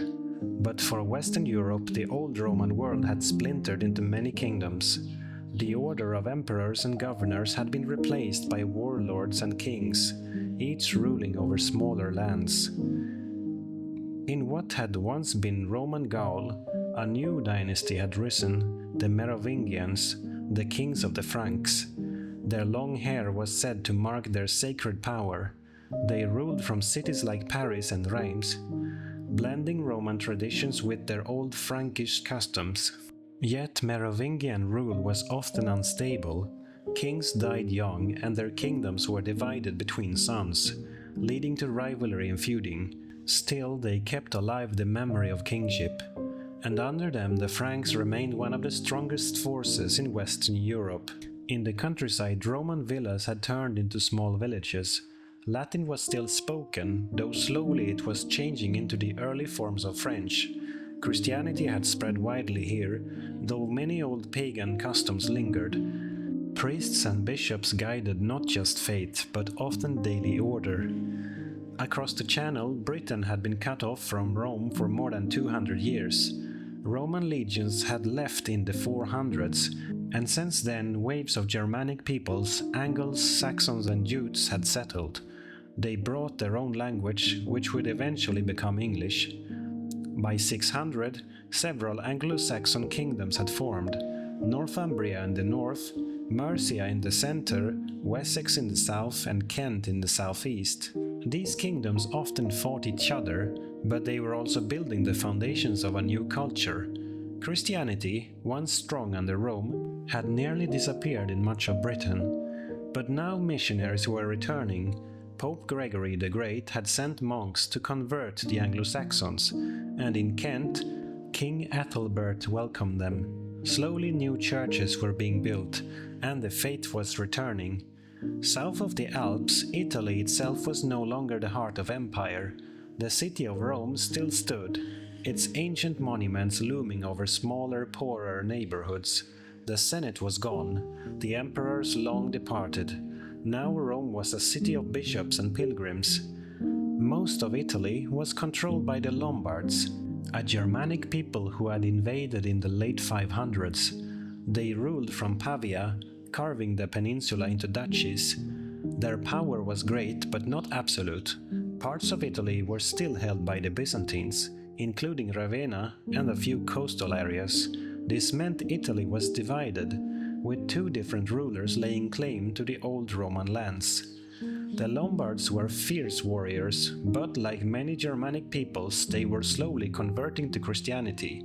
Their courts mixed Roman law with their own traditions, producing a patchwork society. Further west, in the Iberian Peninsula, the Visigoths ruled.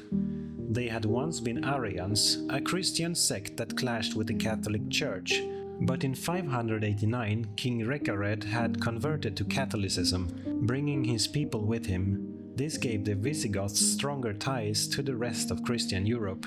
The Visigothic kingdom stretched across most of modern Spain and Portugal. Toledo served as its capital, with councils of bishops playing a large role in law and government. Yet beneath this order, the kingdom was fragile, troubled by noble rivalries and succession crises. Within just a few generations, the Visigoths would face an invasion unlike any before, but in 600 they still believed their rule was secure. In Central and Eastern Europe, new peoples were moving. The Slavs, once scattered tribes, were expanding across the lands east of the Elbe and south into the Balkans. They cleared forests, built wooden villages, and spread their language across vast areas. Alongside them came the Avars, a nomadic people who built a khaganate in the Carpathian Basin. From their strongholds they launched raids into Byzantine lands. To Constantinople, the Avars and Slavs were a constant threat on the northern frontier. Through all of Europe's fragmentation, one institution tied much of it together: the Christian Church. Bishops and monasteries carried on learning and preserved books. Monks copied manuscripts in candlelit rooms, keeping alive knowledge of the Bible, Roman law, and even classical authors. In Rome, the Pope was growing in importance. Though politically weak, the papacy held spiritual authority. Pope Gregory the Great, who died in 604, had sent missionaries to England and written widely, shaping medieval Christianity. So the year 650 approached, and Europe was still a place of shadows and survival. The Roman Empire was gone, but its ghost lingered in roads, cities, and laws. Germanic kings ruled over Latin-speaking peasants. New peoples like the Slavs were pushing in, while the Church quietly bound the continent with faith. Europe was fragile, divided, and poor compared to its Roman past. Yet within this seeming weakness lay the seeds of the medieval world to come. The Franks, the Anglo-Saxons, the Lombards, the Visigoths, each would play a part in shaping the next centuries. What holds a continent together when kingdoms rise and fall, when invasions continue, and when wealth has faded? In the years between 650 and 700, Europe was no longer the world of emperors and legions, but of monks and bishops, kings and warlords, and ordinary people trying to keep faith and stability alive. This was the age when the Church became the heart of Europe's identity, while new powers slowly emerged from its fragmented lands. By the mid-600s, the Christian Church had become one of the strongest unifying forces in Europe. Kings ruled small territories, but bishops and abbots often held more influence than generals. In monasteries scattered across forests and valleys, monks lived quiet lives of prayer and work. They rose before dawn, copied texts in scriptoria, tilled the soil, and provided food and shelter for travelers. The most famous rule of life, the rule of Saint Benedict, spread widely. It emphasized discipline, prayer, and stability, qualities desperately needed in unsettled times. The monasteries became islands of learning. They preserved books of scripture and classical authors alike. In an age when war and famine often destroyed, the monks wrote, prayed, and kept knowledge alive. In Italy, the Lombards still ruled much of the land, but the city of Rome remained special. The Byzantine Empire controlled parts of Italy through its exarchate in Ravenna, yet their power was distant. The real heart of Rome's influence was the papacy. Popes in this era had little military power, but their authority as leaders of the Western Church grew stronger. They negotiated with kings, sent missionaries, and offered moral guidance to a continent in need of direction. Rome's ancient ruins may have crumbled, but its bishop, the Pope, held a spiritual crown that would grow ever more important. The Lombards, meanwhile, were no longer the wild invaders of earlier times. By the later 600s, they were settling, building cities and blending with the local population. Their rulers issued laws that combined Germanic custom with Roman precedent. Duchies like Spoleto and Benevento thrived in southern Italy, while their capital in Pavia remained the heart of their kingdom. Though they had once been Arians, most Lombards now accepted Catholic Christianity, bringing them closer to the rest of Europe. Yet Italy was still divided. The Byzantines clung to Ravenna and to parts of the south, while Rome itself remained in the strange position of being both Byzantine territory and papal city. This patchwork would remain a source of conflict for centuries. To the west, the Visigothic kingdom of Spain was nearing its final days. Their capital in Toledo was a center of councils where bishops and nobles gathered to guide the kingdom. The Visigoths had converted to Catholicism decades earlier, and the church now played a central role in their governance. But their unity was fragile. Rivalries among nobles, constant plots, and contested successions weakened the state. By the late 600s, when kings like Wamba and Egica tried to reform the realm, they faced deep resistance. The Iberian Peninsula seemed stable from the outside, but its cracks were widening. Within a generation, these cracks would break wide open. North of the Pyrenees, the Franks under the Merovingians continued to rule Gaul. But by the mid-600s, their kings had grown weaker. Royal power often fell into the hands of the mayors of the palace, chief officials who controlled armies and finances. While kings held sacred authority and long hair as symbols of rule, the real power was shifting. This quiet change would eventually bring new leaders to the forefront, the Carolingian family. For now, the Merovingians still wore the crown, even if others guided their hands. In England, the Anglo-Saxon kingdoms were slowly taking shape. Christianity had returned through the mission of Augustine in Kent, and by the later 600s it had spread widely. Northumbria became a shining center of culture. Monasteries like Lindisfarne and Wearmouth Jarrow produced learning and art. The famous Book of Kells and Lindisfarne Gospels, with their dazzling decoration, came from this tradition. Kings such as Oswald and Oswiu supported the church, and missionaries from Ireland and Rome debated how best to guide the faithful. England was still divided into many kingdoms, but it was also a place of renewal. The blending of Germanic energy and Christian order gave it a distinct character that would shape its future. In Eastern Europe, the Slavs continued to expand. They built simple wooden settlements, farmed new lands, and spread their culture widely. Their villages were small, but their numbers grew steadily, and they filled the lands that Rome had once ruled. To their west and south, the Avars maintained their khaganate in the Carpathian Basin. They were feared for their raids, striking into Byzantine territory. Yet their hold was not eternal. New peoples, especially the Bulgars, would soon rise and challenge them. The Byzantine Empire, though far stronger than the kingdoms of the West, was struggling. Wars with the new Islamic Caliphate drained its strength. The emperors in Constantinople could not focus fully on the West, and their authority in Italy and the Balkans weakened. Still, Constantinople itself stood as a glittering city. Its walls, markets, and churches remained a beacon of survival.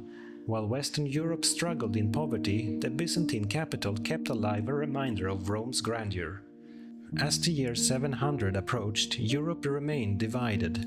Franks, Lombards, Visigoths, Anglo-Saxons, and Slavs each carved their place. The Church bound them together in faith, even as kingdoms splintered and shifted. It was not yet the Europe of empires or nations. It was a patchwork, fragile and diverse. But within its monasteries, its courts, and its villages, the seeds of a new order were quietly growing. Soon new leaders would emerge, and with them, Europe would take a step closer to the medieval civilization we recognize today. In Gaul, the Merovingian kings still wore their crowns, but their power had withered. They were sometimes called do-nothing kings, for real authority lay with their mayors of the palace. The most powerful of these was Pepin of Herstal, who had consolidated Frankish lands under his control. His son, Charles Martel, was now rising to prominence. Known for his energy and skill, Charles would soon reshape the destiny of the Franks. But in 700 this was only beginning. The Carolingian family, as they would later be called, was quietly gathering the threads of power. In time they would replace the Merovingians entirely, for now they ruled from behind the throne, preparing the ground for greater things to come. Across the Channel, the Anglo-Saxon kingdoms were still divided, but a sense of unity was beginning to form through faith. By the early 700s, Christianity had reached most of the English kingdoms. Monks traveled between monasteries carrying not just scripture but also art and learning.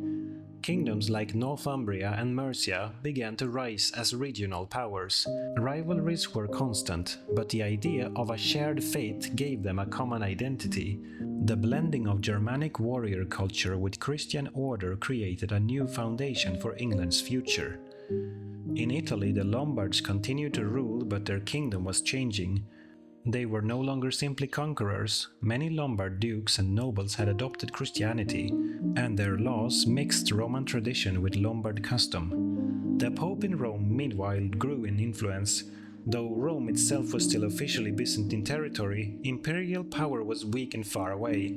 Popes dealt directly with kings, bishops, and even invaders. They became not just spiritual leaders but also negotiators and protectors of the city. This shift in Rome's role would, over centuries, change the very nature of European power. In Iberia, the Visigothic kingdom continued to appear stable, but beneath the surface it was cracking.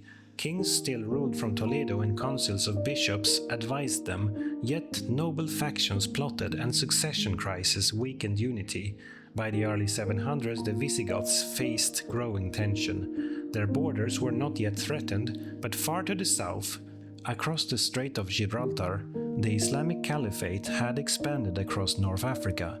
Within just a decade, this storm would break upon Spain's shores. Far to the east, the Byzantine Empire faced one of its greatest struggles. The Islamic Caliphate, expanding rapidly after the death of Muhammad, had swept through Syria, Palestine, and Egypt. By 700, Byzantium had lost many of its richest provinces. The emperors in Constantinople fought desperately to hold the line. They reorganized their military, creating the theme system in which soldiers farmed the land they defended. This system gave them resilience, but the empire's resources were stretched thin. In 717, the empire would face a massive siege of Constantinople itself. Though that belongs to the next years, the early 700s was already full of tension. Byzantium was no longer the empire of Justinian. It was a fortress under constant attack. In Central and Eastern Europe, new peoples continued to shape the map. The Slavs expanded deeper into the Balkans, settling lands once firmly under Byzantine control. Their villages and fields grew, and their languages spread across vast regions. At the same time, the Bulgars, a Turkic people who had migrated into the Balkans, were establishing their own power. By the early 700s, they had founded the First Bulgarian Empire. This new state would soon clash with Byzantium, adding yet another pressure on the empire's borders. For most people in these years, history was lived not in battles or royal courts, but in the rhythm of daily life. Villagers worked the fields, grew grain, raised livestock, and prayed in small wooden churches. Markets gathered in towns, though trade was far smaller than in Roman times. Travel was slow, and most people lived within a few miles of where they were born. Yet the memory of Rome lingered in old stone roads, bridges, and ruins. Farmers might plow a field where once a Roman villa stood, or graze sheep near the broken arches of an aqueduct. Life was simpler, poorer, and harsher than in the days of the empire. But it was also steady. Families endured, faith guided, and communities grew. By 725, Europe stood at a crossroads.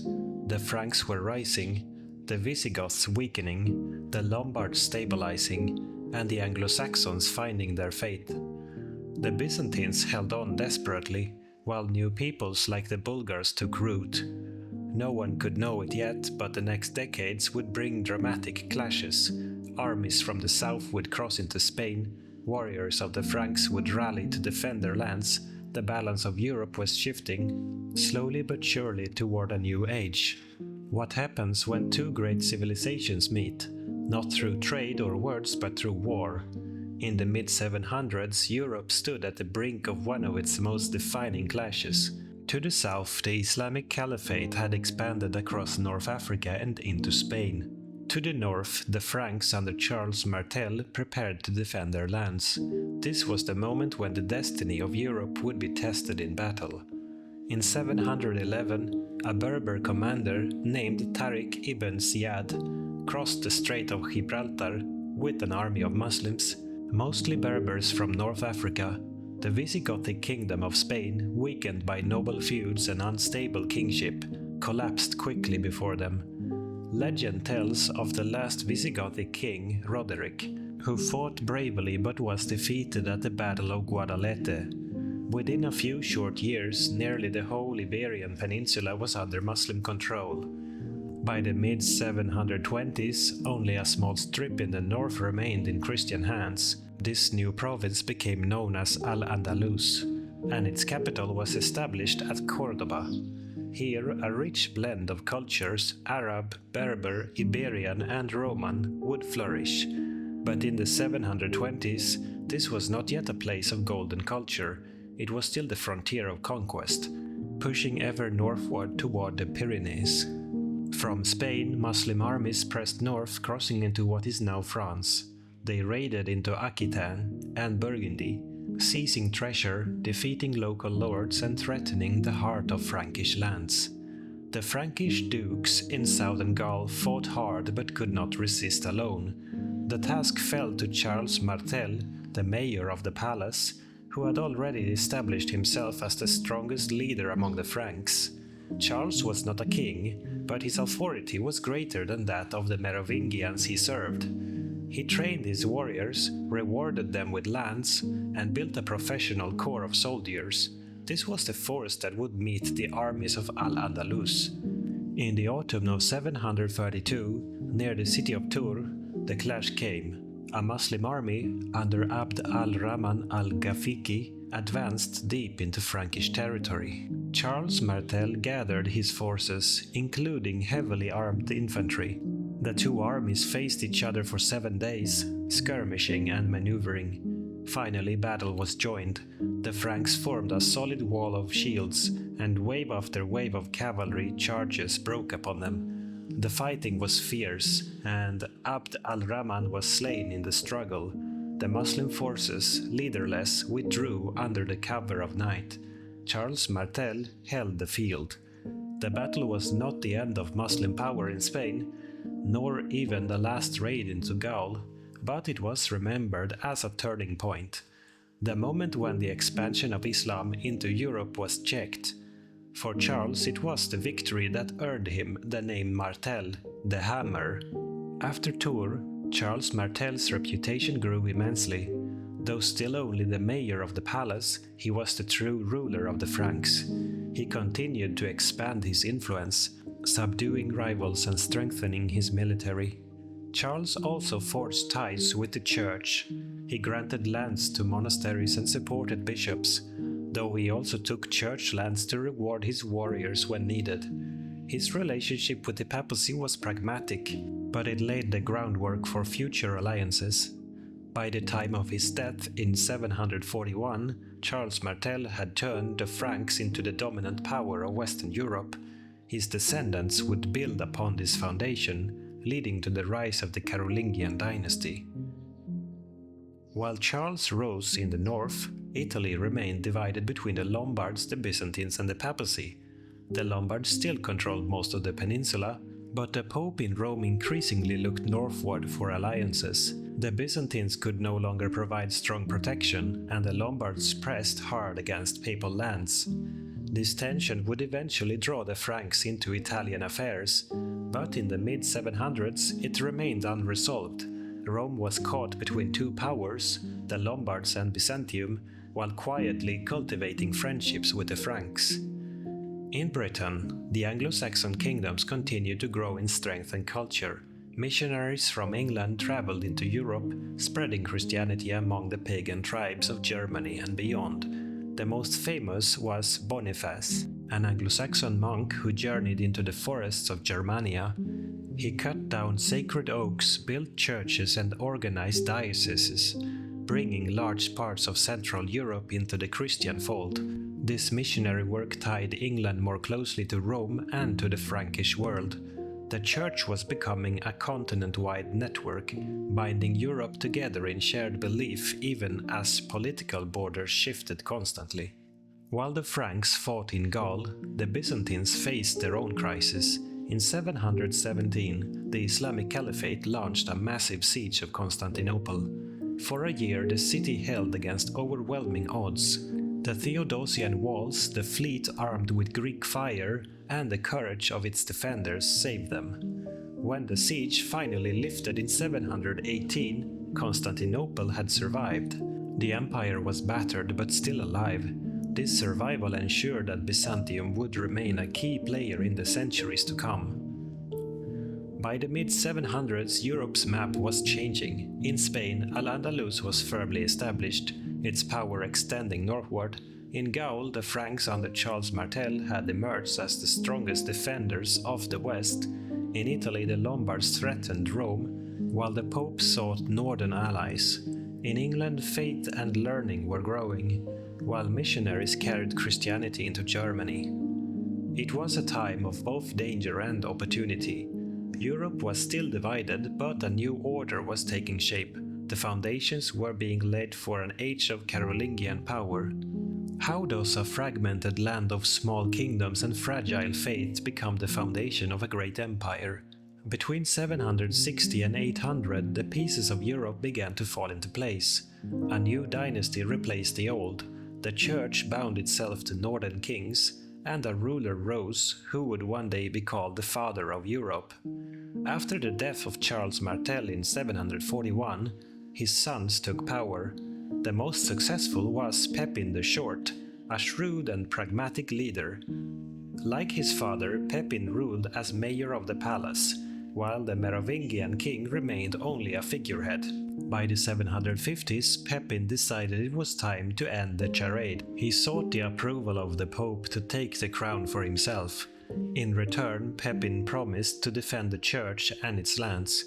The Pope, desperate for protection against the Lombards in Italy, agreed.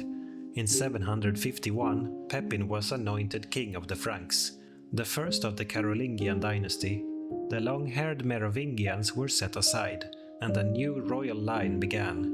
This alliance between the papacy and the Carolingians would shape Europe for centuries. The Lombards remained the great threat in Italy. They pressed against Rome, cutting into papal lands.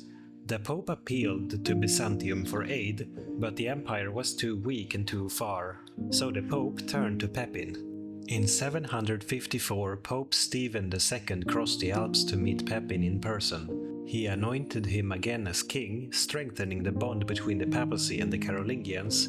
In return, Pepin led campaigns into Italy, defeating the Lombards and securing lands for the Pope. These lands, given in the donation of Pepin, became the foundation of the Papal States, where the Pope ruled not just as a spiritual leader but also as a temporal prince. Rome had found its protector in the Franks. Under Pepin, the Carolingians strengthened their kingdom. They reformed administration, rewarded loyal nobles with land, and built stronger ties with the church. Pepin was not a conqueror on the scale of his son, but he established stability and authority. When Pepin died in 768, he left behind two sons, Charlemagne and Carloman. The kingdom was divided between them, as Frankish custom dictated. But Carloman died only a few years later, leaving Charlemagne as sole ruler. With this, the stage was set for one of the most remarkable reigns in European history. By the 770s, Europe was still a place of contrasts. In Spain, Al-Andalus had become a flourishing Muslim province, ruled by emirs and enriched by trade. Cordoba was growing into a great city. In Britain, the Anglo-Saxon kingdoms continued to develop, their learning and monasteries producing works of lasting beauty. In Byzantium, emperors like Leo III defended against external threats while promoting new policies at home, including the controversial iconoclast movement, which banned the veneration of icons. In Central Europe, the Bulgars had established a strong state, while the Slavs filled much of the continent with villages and farms. But the center of momentum was shifting toward the Franks. When Charlemagne became king in 768, he wasted no time. Tall, commanding and tireless, he embodied the warrior king ideal. His first campaigns were against the Lombards in Italy. At the request of the Pope, Charlemagne marched south, besieged Pavia, and defeated the Lombard king Desiderius. In 774, he took the Lombard crown for himself, becoming king of the Lombards as well as of the Franks. Charlemagne also campaigned in Spain, though with less success. In 778, his forces retreated through the Pyrenees, where his rearguard was ambushed at Roncesvalles. This defeat would later inspire the legendary Song of Roland. But his most relentless wars were against the Saxons in the north. For over 30 years, Charlemagne fought to subdue the pagan Saxon tribes, eventually forcing their conversion to Christianity. These brutal wars were long and difficult, but they expanded Frankish power deep into Germany. Charlemagne's victories transformed the relationship between king and church. He presented himself not only as a warrior but as a defender of Christendom. The Pope, grateful for his protection, grew ever closer to him. By the late 700s, Charlemagne was the most powerful ruler in the West.